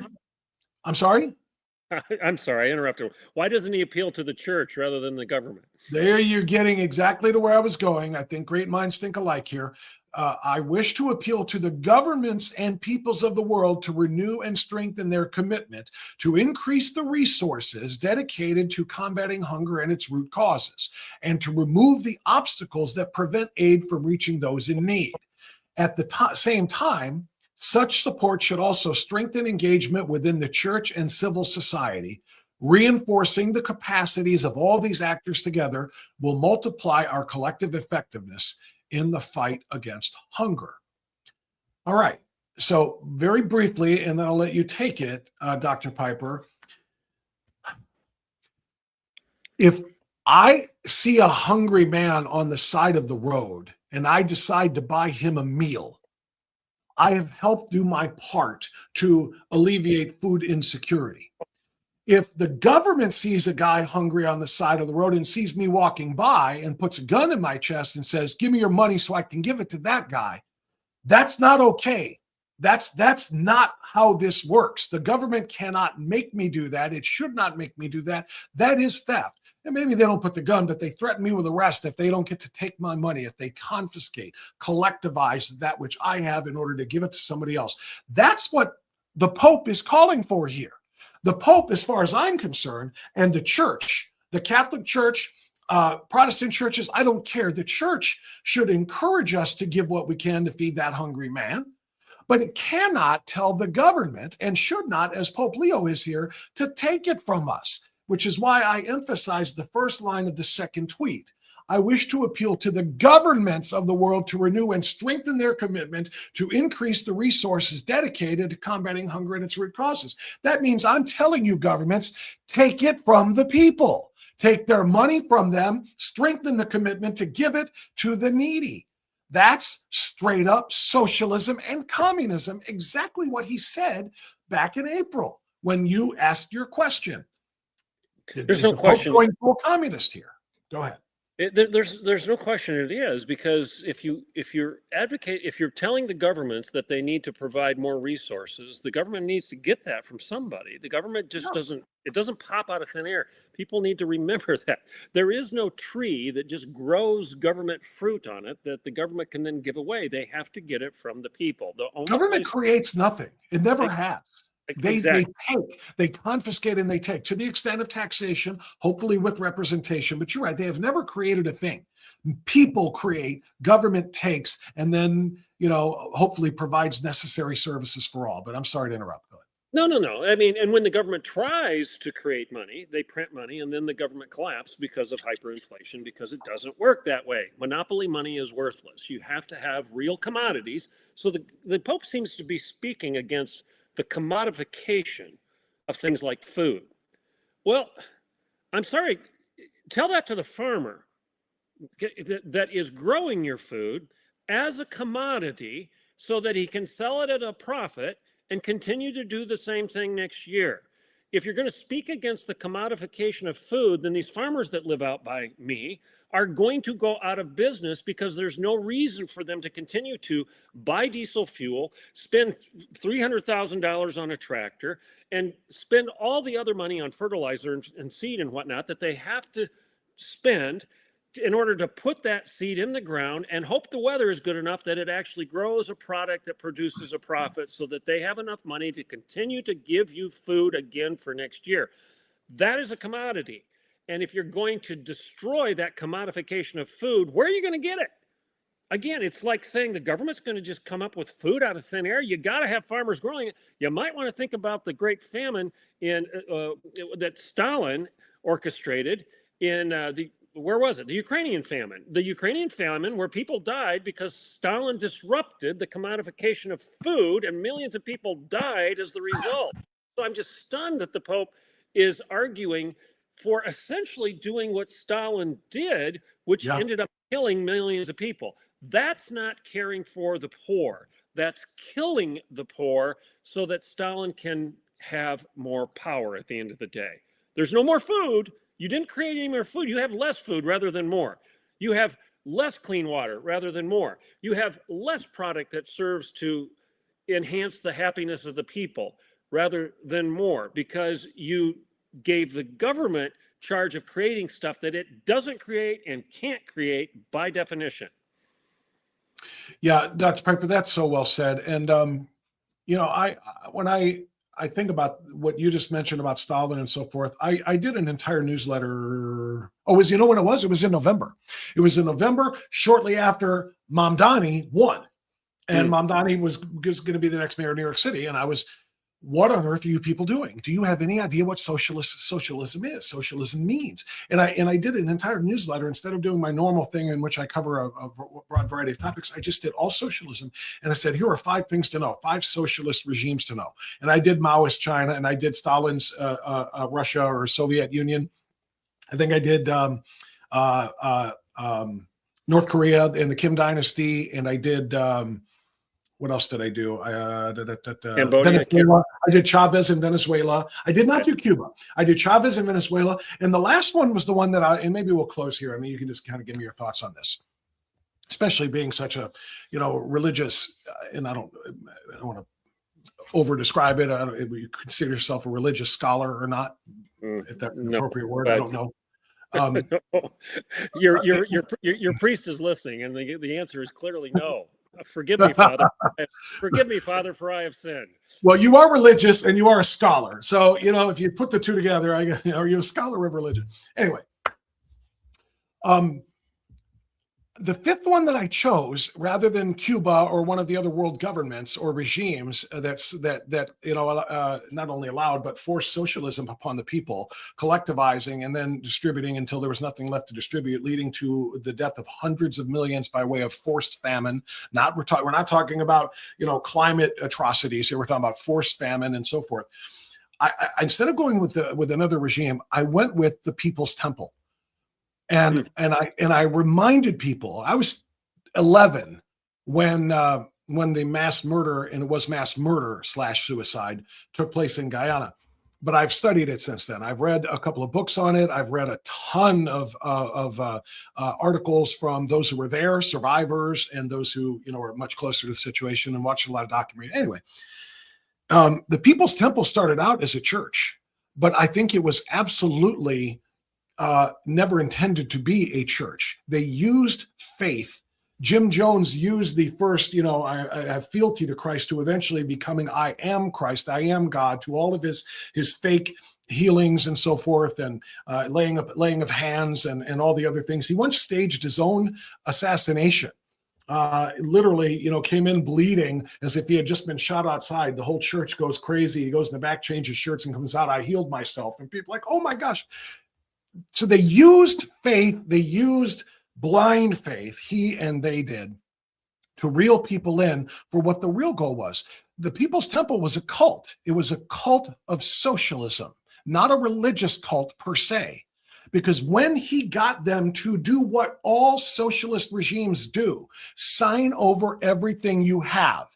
I mean, all of your money, bank accounts, checking accounts emptied, your social security checks go directly to the church. Your deeds to your homes so we can sell them. All of that money went to Jim Jones and his inner circle. And then when they were all about to come crashing down and be busted, thanks to some pretty good, what used to be journalism back in the day, in like 1977, I think it was, that's when he fled the country, went to Guyana, and took his, you know, roughly 1,000 acolytes with him, and then literally practiced socialism. You get nothing. You eat what we give you to eat. Everybody gets the same. You stay in your own little barracks here while I sit in my luxurious, you know, air-conditioned, you know, area, while everybody else is laboring from sun up to sundown, being beaten down with, you know, in the middle of the night with calls to the pavilion to be brainwashed by more of this. Dr. Piper, I'm going on and on and on, but it was a socialist experiment. He preached often about Stalin. He preached about Mao. He preached about all of the communist and socialist regimes that he admired throughout the world, and put it into practice. My point being this: a charismatic American from Indiana started a socialist movement and got thousands to follow him. Thousands, only 1,000 of them went with him to be trapped in Guyana and ultimately to die. But the point is, that can happen. And that was in 1977 without the benefit, the asset that is the internet to recruit and to you know advance even further what he did. And that's what Mamdani and AOC and Bernie and Chevalier and Vasquez and all these other ones that we're talking about here, they have the ability to do what Jim Jones did on steroids. And that's what terrifies me. I'm sorry to go on and on, but go ahead. Well, socialism is a bad deal. You and I have quoted him a number of times. George Santayana, he who doesn't learn the lessons of history is doomed to repeat them. Yeah. Okay. We've talked about chronological snobbery before on your show, that this idea today, the okay boomer response that we get out of the younger generation, because I've got gray hair and you've got a little bit too, Bob, that it's okay, boomer. You don't know enough. You don't know anything. I'm younger and therefore I'm smarter and I know it all. It's antithetical to the lessons of history. It's antithetical to the biblical worldview. It's antithetical to other religious faiths that honor the elderly and honor the wisdom of the ages for good reason. Because people that have been around the barn a time or two might understand the pitfalls of that particular journey, and you might want to listen to them. You just might want to listen to grandma and grandpa. They might know what they're talking about. You might want to listen to your mom and dad because they've done things that you're trying to do now that they understand better than you do. This is just common sense. That's why we have coaches in sports, because they know more than the athletes. They know more than the players, and the players need to listen to become better. So I don't care what area of life, whether it's an apprenticeship, whether it's sports, whether it's your first, second, or third job, you're always learning from people who are a step or two ahead of you and know what they're talking about. And when it comes to socialism, there is no example in history where it worked. And this arrogance of the younger generations to say, well, they just didn't try to do it the right way. It's stupid. Everybody has tried to do it, and it never works for good reason, because it's a broken worldview, and it's broken because of the obvious. Government can't create anything. It can't create food. It can't create money. It has to get those things from somebody else. And if it's stealing it to the point where those that the government steals it from give up and say, I've had it, I'm not going to do the work anymore, the whole system collapses. And then you have a Jim Jones situation, whereas the only way you're going to hold the system together now is through threat, intimidation, and fraud. And then that's going to collapse. It's going to collapse in a Ukrainian famine or in a massacre in Jonestown. It's going to collapse. This is the lesson of history. It always ends that way. Is capitalism perfect? Is free enterprise perfect? No, because we live in a broken world. But it's a system that has worked to elevate the freedoms and the happiness and the wherewithal of people several times over what any other system has ever done. And therefore, we need to honor those lessons that have gone before, those teachers that have gone before us and are trying to tell us, tap the brakes, slow down. This idea of wealth redistribution is not going to work. It will not work. It has to end in you losing your freedom, because the people that are redistributing the wealth are going to lose those, they're going to, the bread in circuses, it's going to run out. There's going to be no more bread. There's going to be no more circus. And therefore, the only way they're going to control you then is through oppression. And the regimes that you cited, North Korea, Venezuela, and I would add Cuba, Cambodia. Pol Pot, yeah. Pol Pot, the Cultural Revolution, the Red Guard, all of this tells the same story. Marx and Marcuse don't work. And no, I'll summarize it with this, Bob. Back to my buddy who says, well, socialism is just the first century church. No. The book of Acts says that the church got together and they sold their property. They gave everything they had to support one another. Is there anything in the book of Acts that said anybody had told them they had to do it? That the government, the king, the government told them they had to do it? No, they did it voluntarily. And even when Ananias and Sapphira were killed by God, it wasn't because they didn't want to contribute. It was because they lied about their contribution. So the socialist Christians that use the book of Acts to justify communism, socialism, Marxism, neo-Marxism, whatever it is they're justifying, liberation theology, Pope Leo. No, that's not, and I hope your priest, Bob, agrees with me. The book of Acts does not teach that. It teaches something very simple, that Christians are selfless people. You shouldn't care about things on earth as much as you care about your heavenly kingdom. That's where your loyalty lies. And therefore, because you're loyal to Christ and your focus is on your heavenly kingdom, not your earthly kingdom, you're willing to give it away. But it's your responsibility to do so. And if you pass that responsibility on to somebody else, as you rightfully said, then you're not getting the blessing, the fun, the joy of giving it, because you're not the one giving it now. You voted for higher taxes so the government would do it. Well, that's not fun. I can tell you some of the most enjoyable things I've done is to give stuff away. In fact, I'll tell this story, Bob. I know we're running short, but when I was working at Oklahoma Wesleyan University, we needed to raise money to get the institution healthy. And I stumbled across a couple in Nowata, Oklahoma that ended up giving us over $6 million over time. They were very, very generous, very gracious. They rescued us. They got us out of trouble. They helped us build buildings, debt-free. And I was sitting down with Charlie, the husband of this couple, one day, and he looked me in the eye and he said, I don't understand why other people don't do this.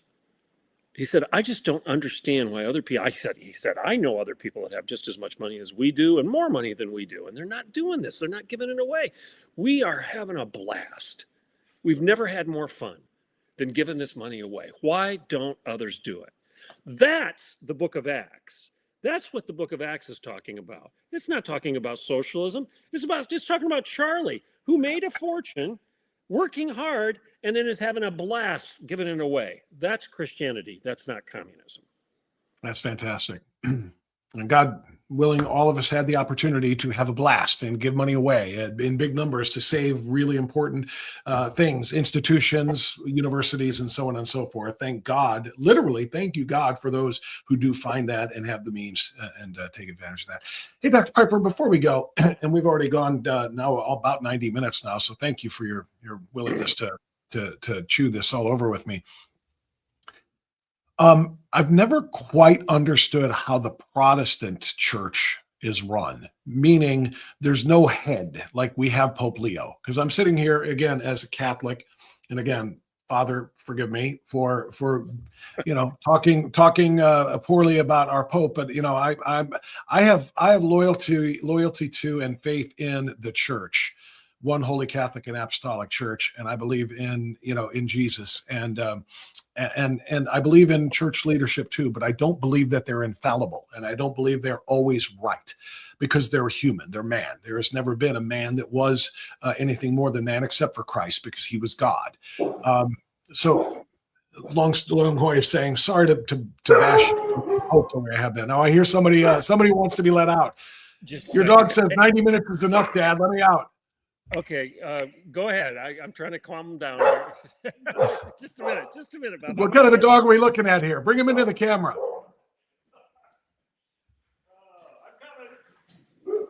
I'll bring MAGA in here if you'll bring your dog in. All right. Well, I've got more than one dog. I've got 4. So. Oh yeah, I think you did tell me that once. Yeah, he's tired of waiting.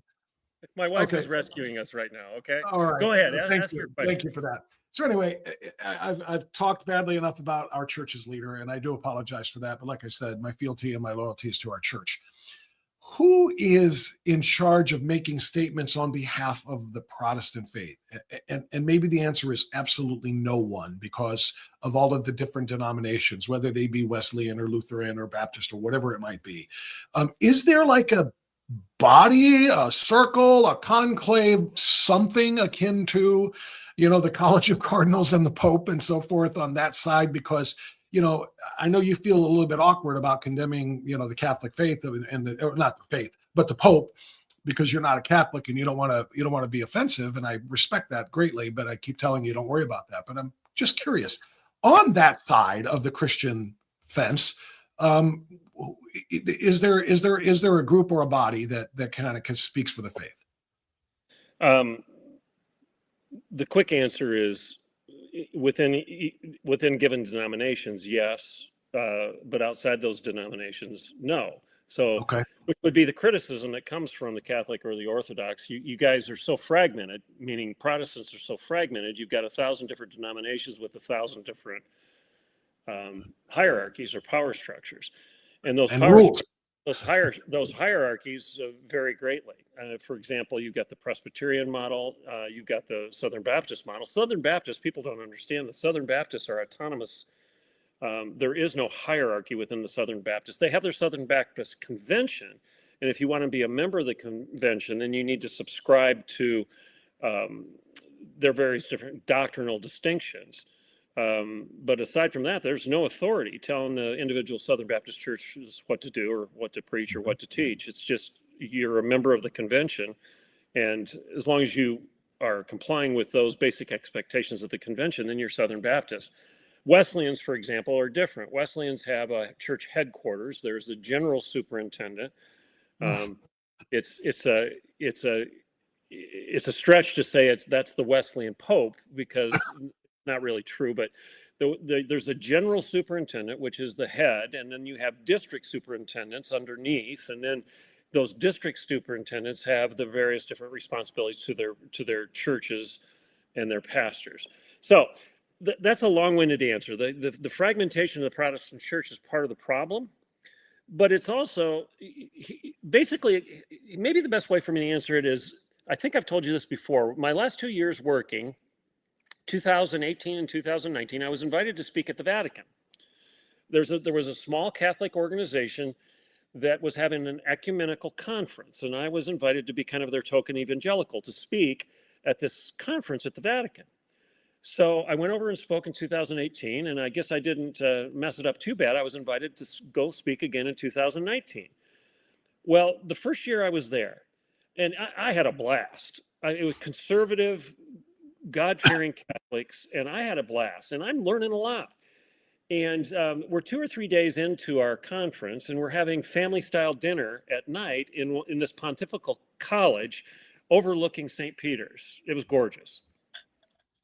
And all my newfound Catholic friends, there are 12 or 15 of us sitting around a table, and one of them speaks up and says, "Hey, Piper, you've been here a couple days. I'd like to ask you a question. What do you think of Catholics?" And I'm thinking, oh, man, come on. And I'm thinking, how do I answer this? So I said, well, one thing I've realized that I've never realized before is I need to thank you for your dogged determination to protect the history of the church. I've learned over the last couple of days that you guys take the history of the church very seriously, and you've guarded it for 2,000 years. And I want to thank you for doing so. I said, evangelicals come up with a new idea that's 5 minutes old, and we chuck 2,000 years of church history for the sake of that new idea. And that's just stupid. Thank you. Thank you for guarding the history of the church. And they all sat there and they smiled. And I said, but I've got a question for you.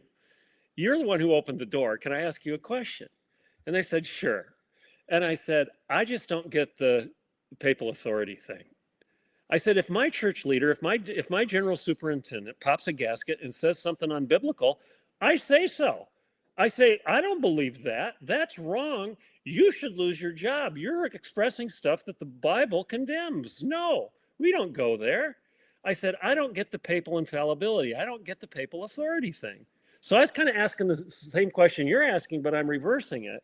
I'm saying that the idea that at that time, Pope Francis could issue some sort of proclamation and the whole church has to bow and say, okay, bothered me. Well, they corrected me and said, that's not true. If it isn't ex cathedra, am I correct? If it isn't ex cathedra, then it's not binding. I said, okay, I didn't know that. I said, but I want to ask you a question. I know by spending 2 days with you guys, you aren't all that fond of Pope Francis. I can tell. You guys are kind of nervous about Pope Francis, and they weren't fans. Did they admit it? Oh, yeah. They did? And I said, what if Pope Francis comes out tomorrow and says gay marriage is cool? What are you going to do? I said, if my general superintendent comes out and says gay marriage is cool, I say, you're nuts. That's not biblical. And there's nothing wrong with me saying that. But if the Pope says that, what are you Catholics going to do? It was an interesting conversation. So the authority issue is helpful, but from a Protestant perspective, I'm thinking, what if he's wrong? What if he's wrong? In a Wesleyan church or a Baptist church, if they're wrong, they're wrong. It doesn't shake my faith. It doesn't destroy my church. It doesn't do anything to shatter it doesn't do anything other than just get me jazzed up that, the Bible is That's how I feel right now about what the Pope said. He's just wrong. He's wrong to try to push, what are essentially socialist and communist, beliefs. And so I'm saying the same thing. I'm sure they would allow no recording devices into your meetings there. I wish I could have been a fly on the wall to have heard this back and forth, because that would have been incredible. But before you go, since you just did that, what if the Pope came out and said gay marriage is cool?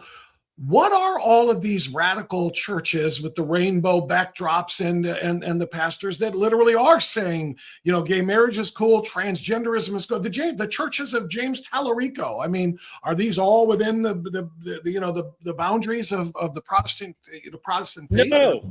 Churches? No. What are they?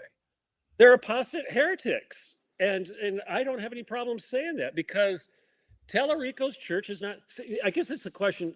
I think, as I understand Catholicism and my limited understanding here, you have dual authority. You have church tradition and you have the Bible, the dual authorities. Well, okay. I would say when it comes to a conflict, one of them has to win.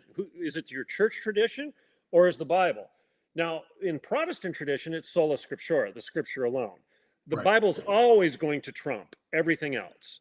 Now, I think Catholics might counter me and say, yeah, but you need somebody to interpret the Bible, and the history of the church interprets the Bible for you. It's the church that gave you the Bible. And I get that debate, but at the end of the day, I hate to be so crass, but it's like a card game. You have to have a trump card, and the trump card for Protestants is always the Bible. So if Tallarico is playing if I'm playing cards with Tallarico, I throw the trump card down and I say, the Bible contradicts everything you're saying, Tallarico.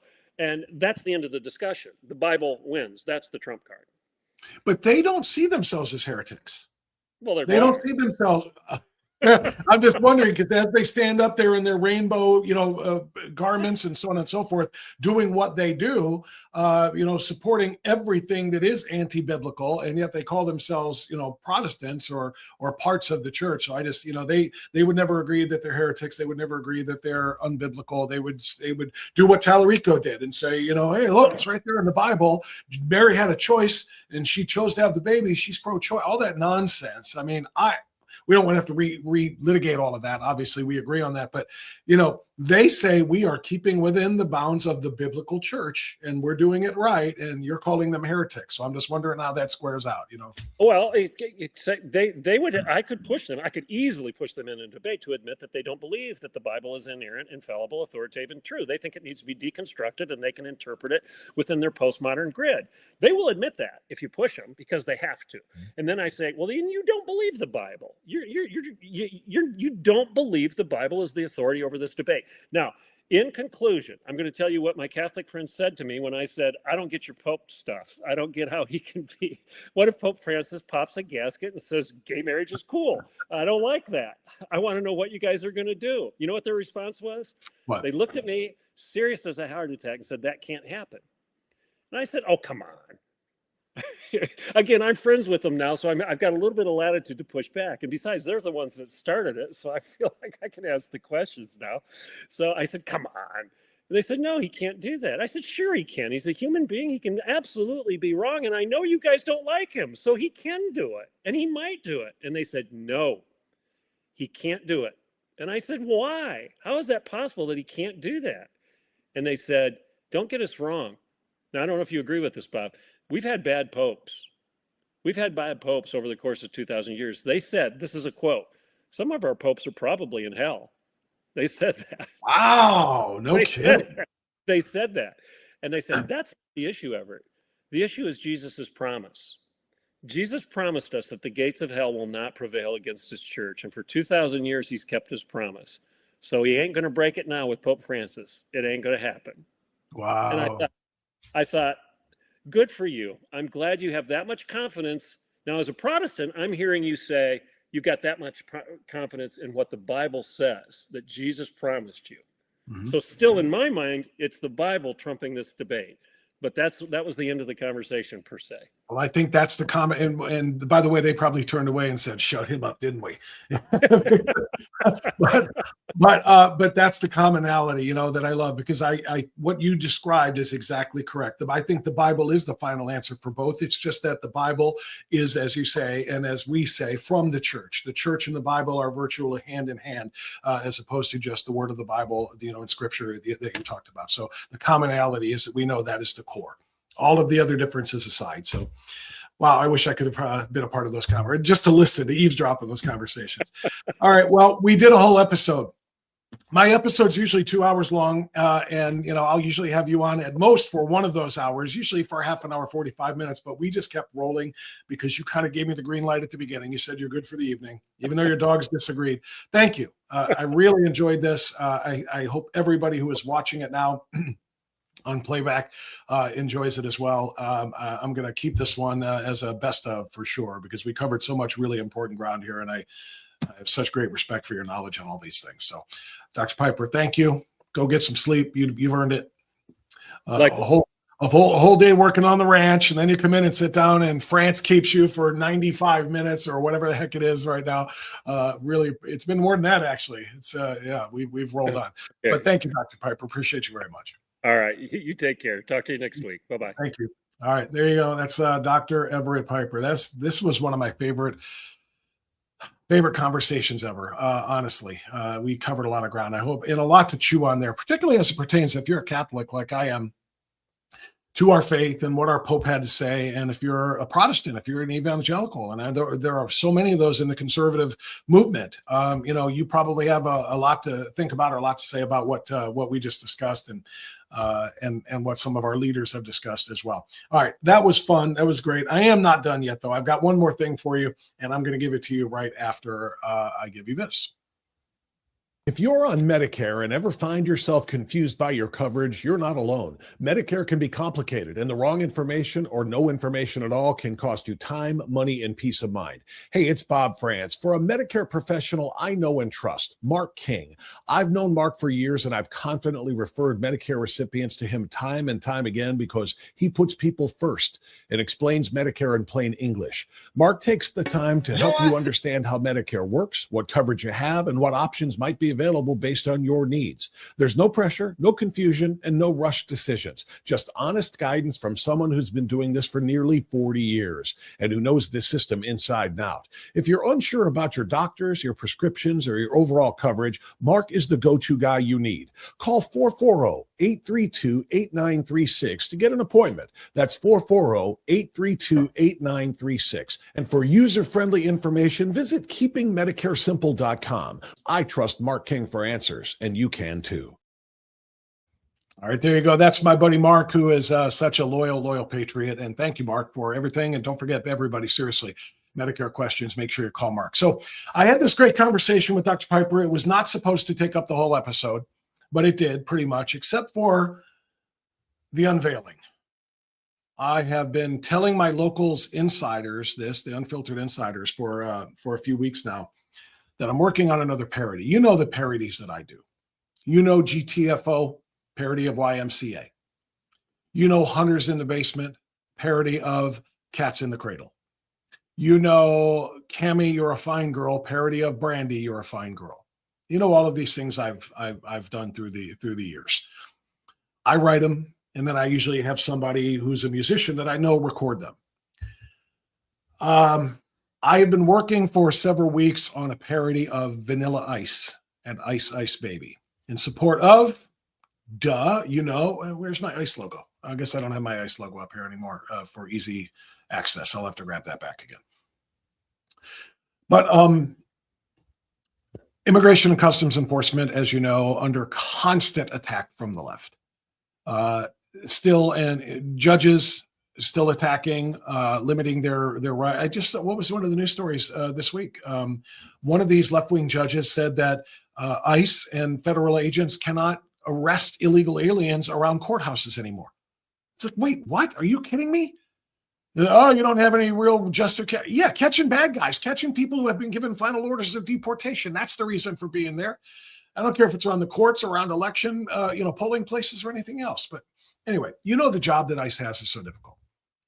And, those of us that support law and order and those of us who support these federal agents, we say ICE, we did the ICE appreciation party for crying out loud back in March, which was a huge success. We had a couple hundred people getting together in Brook Park and playing games and listening to speakers and, pro ICE. We donated money. Portions of those proceeds went to federal law enforcement agencies and so forth. We're all about it. So I decided I wanted to take it up a notch. And I've never done a parody of a rap before. I cannot sing. I cannot rap. Unless it's Rapper's Delight by Sugar Hill Gang. I can turn that mother out. I won't, but I can. But I can't rap, and I didn't know if anybody else could rap either, to be honest with you, that I know that are in my orbit here. So I wrote or rewrote the lyrics to Ice Ice Baby and renamed the song Ice Ice Agent. Okay? And I didn't know what to do with it since I couldn't find a person to rap it. So I went ahead and fed it into AI. Kind of like we came up with Red, White, and Raise Hell. Now, I didn't write all the lyrics to Red, White, and Raise Hell, the show open. I didn't write all the lyrics to Line in the Sand. I wrote some of them and gave it its lead in to finish the song for me. And then they perform it, and everybody loves those songs that I play on the show regularly. So this is the first time I've fed my full lyrics into AI Song Creator and said, do what you do here. Make this sound like Vanilla Ice. And what it returned to me originally was very disappointing. So I had it do it again and a couple of other times because the music wasn't even close. You all know, and if I play Vanilla Ice right now in Ice Ice Baby, I'll get a strike because of copyright laws. And I don't want to do that. Trying to make money here in addition to doing what we do. I don't need to be, demonetized for playing, songs that I don't have a copyright to. So if I played for you the traditional Vanilla Ice song that we all have known since 1980, what, 9, 8, somewhere in that neighborhood? 91? I don't know, whatever it was, 91, 92 maybe. You all know it. It's dun, dun, dun, dun, dun, dun, dun, Ice, Ice Baby, dun, dun. So I was disappointed that the music that AI turned back wasn't that. But then I asked it why, and it's because you can't play copy. What's ironic is Vanilla Ice and Ice Ice Baby, that beat he stole from David Bowie Under Pressure. And he had to pay a bunch of money to David Bowie for stealing his music in order to make a rap over it. So it's kind of funny, but now the copyright belongs to him for Ice Ice Baby.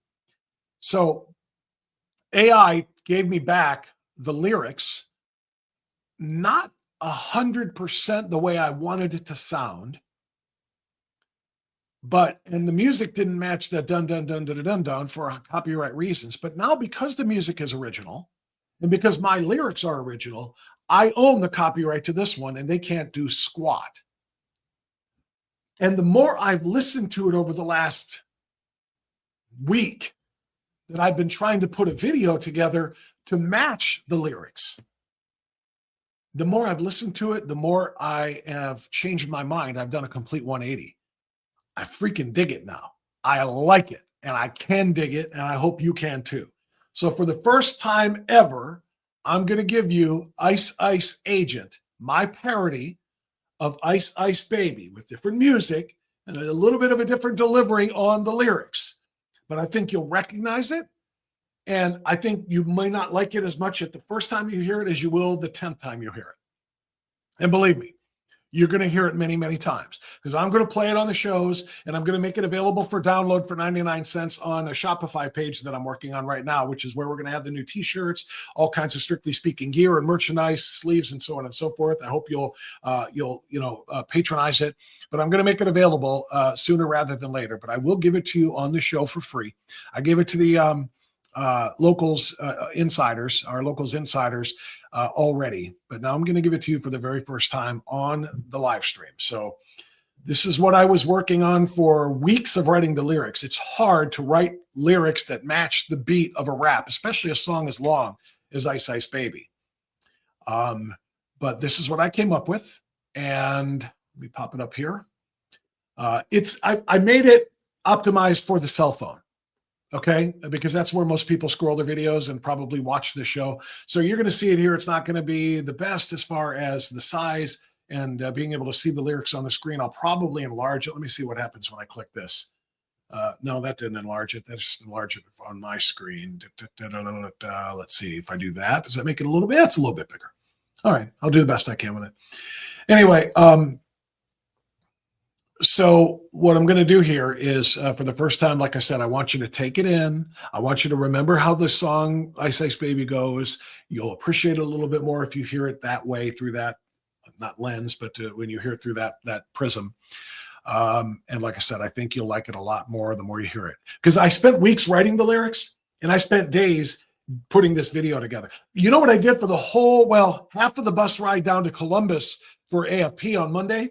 Half of the bus ride down, I was editing the video. The other half, I slept, and from what I'm told, snored.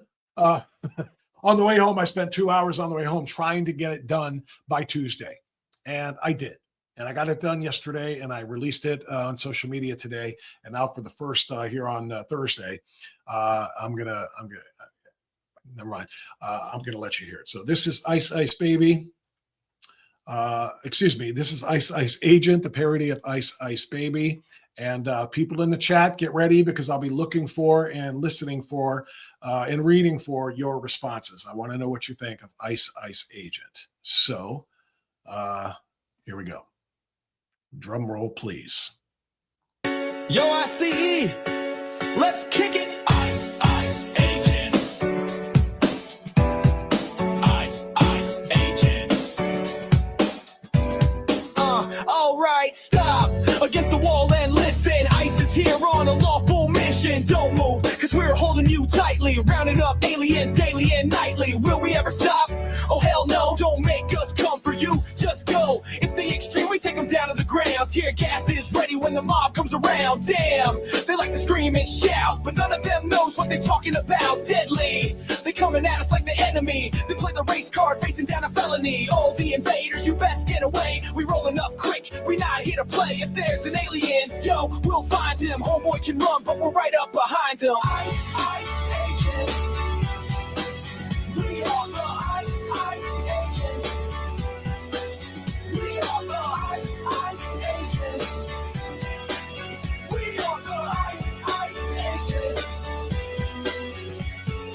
Now that the border is tighter, cartel smugglers run a little bit lighter. Coming at you hard, we hit with precision. Trying to resist us, bad decision. Raid them, illegal operations. Kicking fugitives out this nation. Let's move, time to pick up the tempo. We gotta roll there outside Home Depot. Rolling with the local 5-0. With the blue lights on just to let them know. Karen's on the roadside holding up the hate signs. Did we stop? No, we just kept flying, moving on. Pursuing all the bad guys. We bust a left and they scatter like mayflies. The block was dead, yo, so we continue to Tampon's Place, Tim Walls Avenue. Aliens all in the sanctuary city. Activists in the way begging for pity. So sad, cause we not here to play. Violate our laws and you're going away. Ice agents.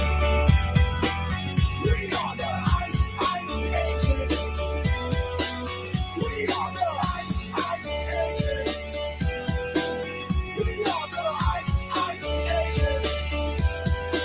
Yo, take heed, because we never stop looking. We catch you on the scene, we start hooking and booking our town. The one that doesn't want you around. We're stepping up and taking traffickers down. Cause our style's like a federal raid. One knock at the door and you best be afraid. Motivated and trained, we're one hell of a crew. With the law on our side, we're coming for you. Citizens, they're tired of the game. Sick of open borders, hearing your names, don't move. Cause we're kicking you out. Massive deportation's what we're talking about. Keeping our family safe, wearing that mask. And if lefties don't like it, they can all kiss our ass if you cross our border. Yeah, we're coming, check out the badge and you better start running. Ice agents. We are the ice agents. We are the ice agents. Ice agents. Yeah, we are ice.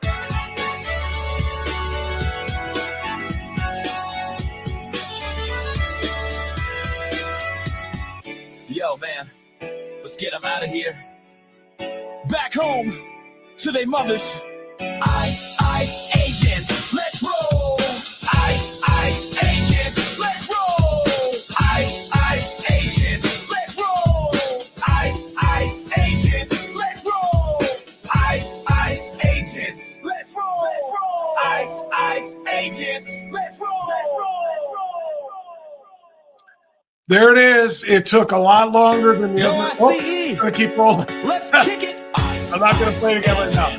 I want you to listen to it again and again, but not back to back. I just wanted to make the debut just kind of off the cuff after the great conversation with Dr. Piper. You tell me, do I deserve a Can You Dig It for that? Like I said, I wrote every lyric. I did not write music. I don't know how to write music, but I wrote the lyrics. I fed it in. I told it what I wanted. I did, I think, 6 different iterations of it before AI spit out the one that I thought sounded the best. That was it. And there it is. I don't know. Do I deserve a Can You Dig It or not? Any applause at all? Do I deserve any of that stuff? I hope so. How come I'm not hearing any applause right now? But do I get a full Can You Dig It? Can you dig it? That was only a partial Can You Dig It. But I guess I'm going to take it for now. Chatters, have at it. Let me know what you think. Do me a favor, if you would, because I can't read the chat right now because we're out of here. How about hitting the comment section? Can you do that for me? If you're watching this on replay, give me the comments. First of all, comment on what you just saw from Dr. Everett Piper in a conversation I had with him. It was phenomenal. Then comment and tell me about the song. Anything I should change, anything you think I should do differently, but that's what I've got. That's the best I can do. That's Ice Agent, and I would love to hear what you have to say. So we're out of here for now. Thank you. We'll give you a little bit of a vibe on the way out. Don't forget, hit the thumbs up button, please. Don't forget, hit the bell, the notification bell. Please hit the share button. Copy the URL. Do what you've got to do to share the channel with other people. Let them know we're here. Tell people about Ice Agent. Tell them to listen to it on this live stream. Obviously, the more people who start to like what we do, the more it will spread. The more the algorithms will push it out to people who don't know we're here. And in the meantime, that's what grassroots is all about. I need you to do what the algorithms don't. Push it out there, tell everybody we're here, get them to come in with you. All right, everybody, I really appreciate that. Thanks again to Dr. Everett Piper. Great stuff from him as always. Thanks to you for listening. Be well, be safe. You want to hear it one more time on the way out the door? I suppose I could. What's going to hurt me, right? Yeah, let's kill the vibe music there, and let's just give it to you one more time. It restarted anyway, so what the heck? Let's roll it out of here with Ice Agents. Thanks, everybody. Bye-bye. Yo, ICE, let's kick it. Ice Agents. Ice Agents. All right, stop against the wall and listen. ICE is here on a lawful mission. Don't move, cause we're holding you tightly, rounding up aliens daily and nightly. Will we ever stop? Oh hell no, don't make us come for you, just go. If they extreme, we take them down to the ground. Tear gas is ready when the mob comes around. Damn, they like to scream and shout, but none of them knows what they're talking about. Deadly, they coming at us like the enemy. They play the race card, facing down a felony. All the invaders, you best get away. We rolling up quick, we not here to play. If there's an alien, yo, we'll find him. Homeboy can run, but we're right up behind him. Ice Agents. We are the Ice Agents. We are the Ice Agents. We are the Ice Agents.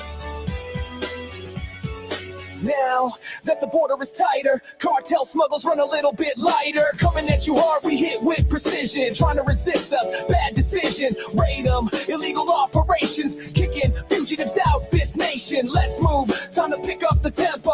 We gotta roll there outside Home Depot. Rolling with the local 5-0. With the blue lights on just to let them know. Karen's on the roadside holding up the hate signs. Did we stop? No, we just kept flying, moving on. Pursuing all the bad guys. We must have left and they scatter like mayflies. The block was dead, yo, so we continue to Tampon's Place, Tim Walls Avenue. Aliens all in the sanctuary city. Activists in the way begging for pity. So sad, cause we not here to play. Violate our laws and you're going away. Ice Agents. We are the Ice Agents. We are the Ice Agents. We are the Ice Agents. Yo, take heed, because we never stop looking. We catch you on the scene, we start hooking and booking our town. The one that doesn't want you around. We're stepping up and taking traffickers down. Cause our style's like a federal raid. One knock at the door and you best be afraid. Motivated and trained, we're one hell of a crew. With the law on our side, we're coming for you. Citizens, they're tired of the game. Sick of open borders, hearing your names, don't move. Cause we're kicking you out. Massive deportation's what we're talking about. Keeping our family safe, wearing that mask. And if lefties don't like it, they can all kiss our ass if you cross our border. Yeah, we're coming, check out the badge and you better start running. Ice Agents. We are the Ice Agents. We are the Ice Agents. Ice Agents. Yeah, we are Ice.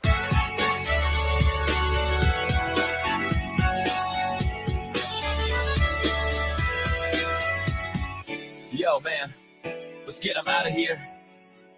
Back home to their mothers. Ice Agents, let's roll. Ice Agents, let's roll. Ice Agents, let's roll. Ice Agents, let's roll. Ice Agents, let's roll. Ice Agents, let's roll.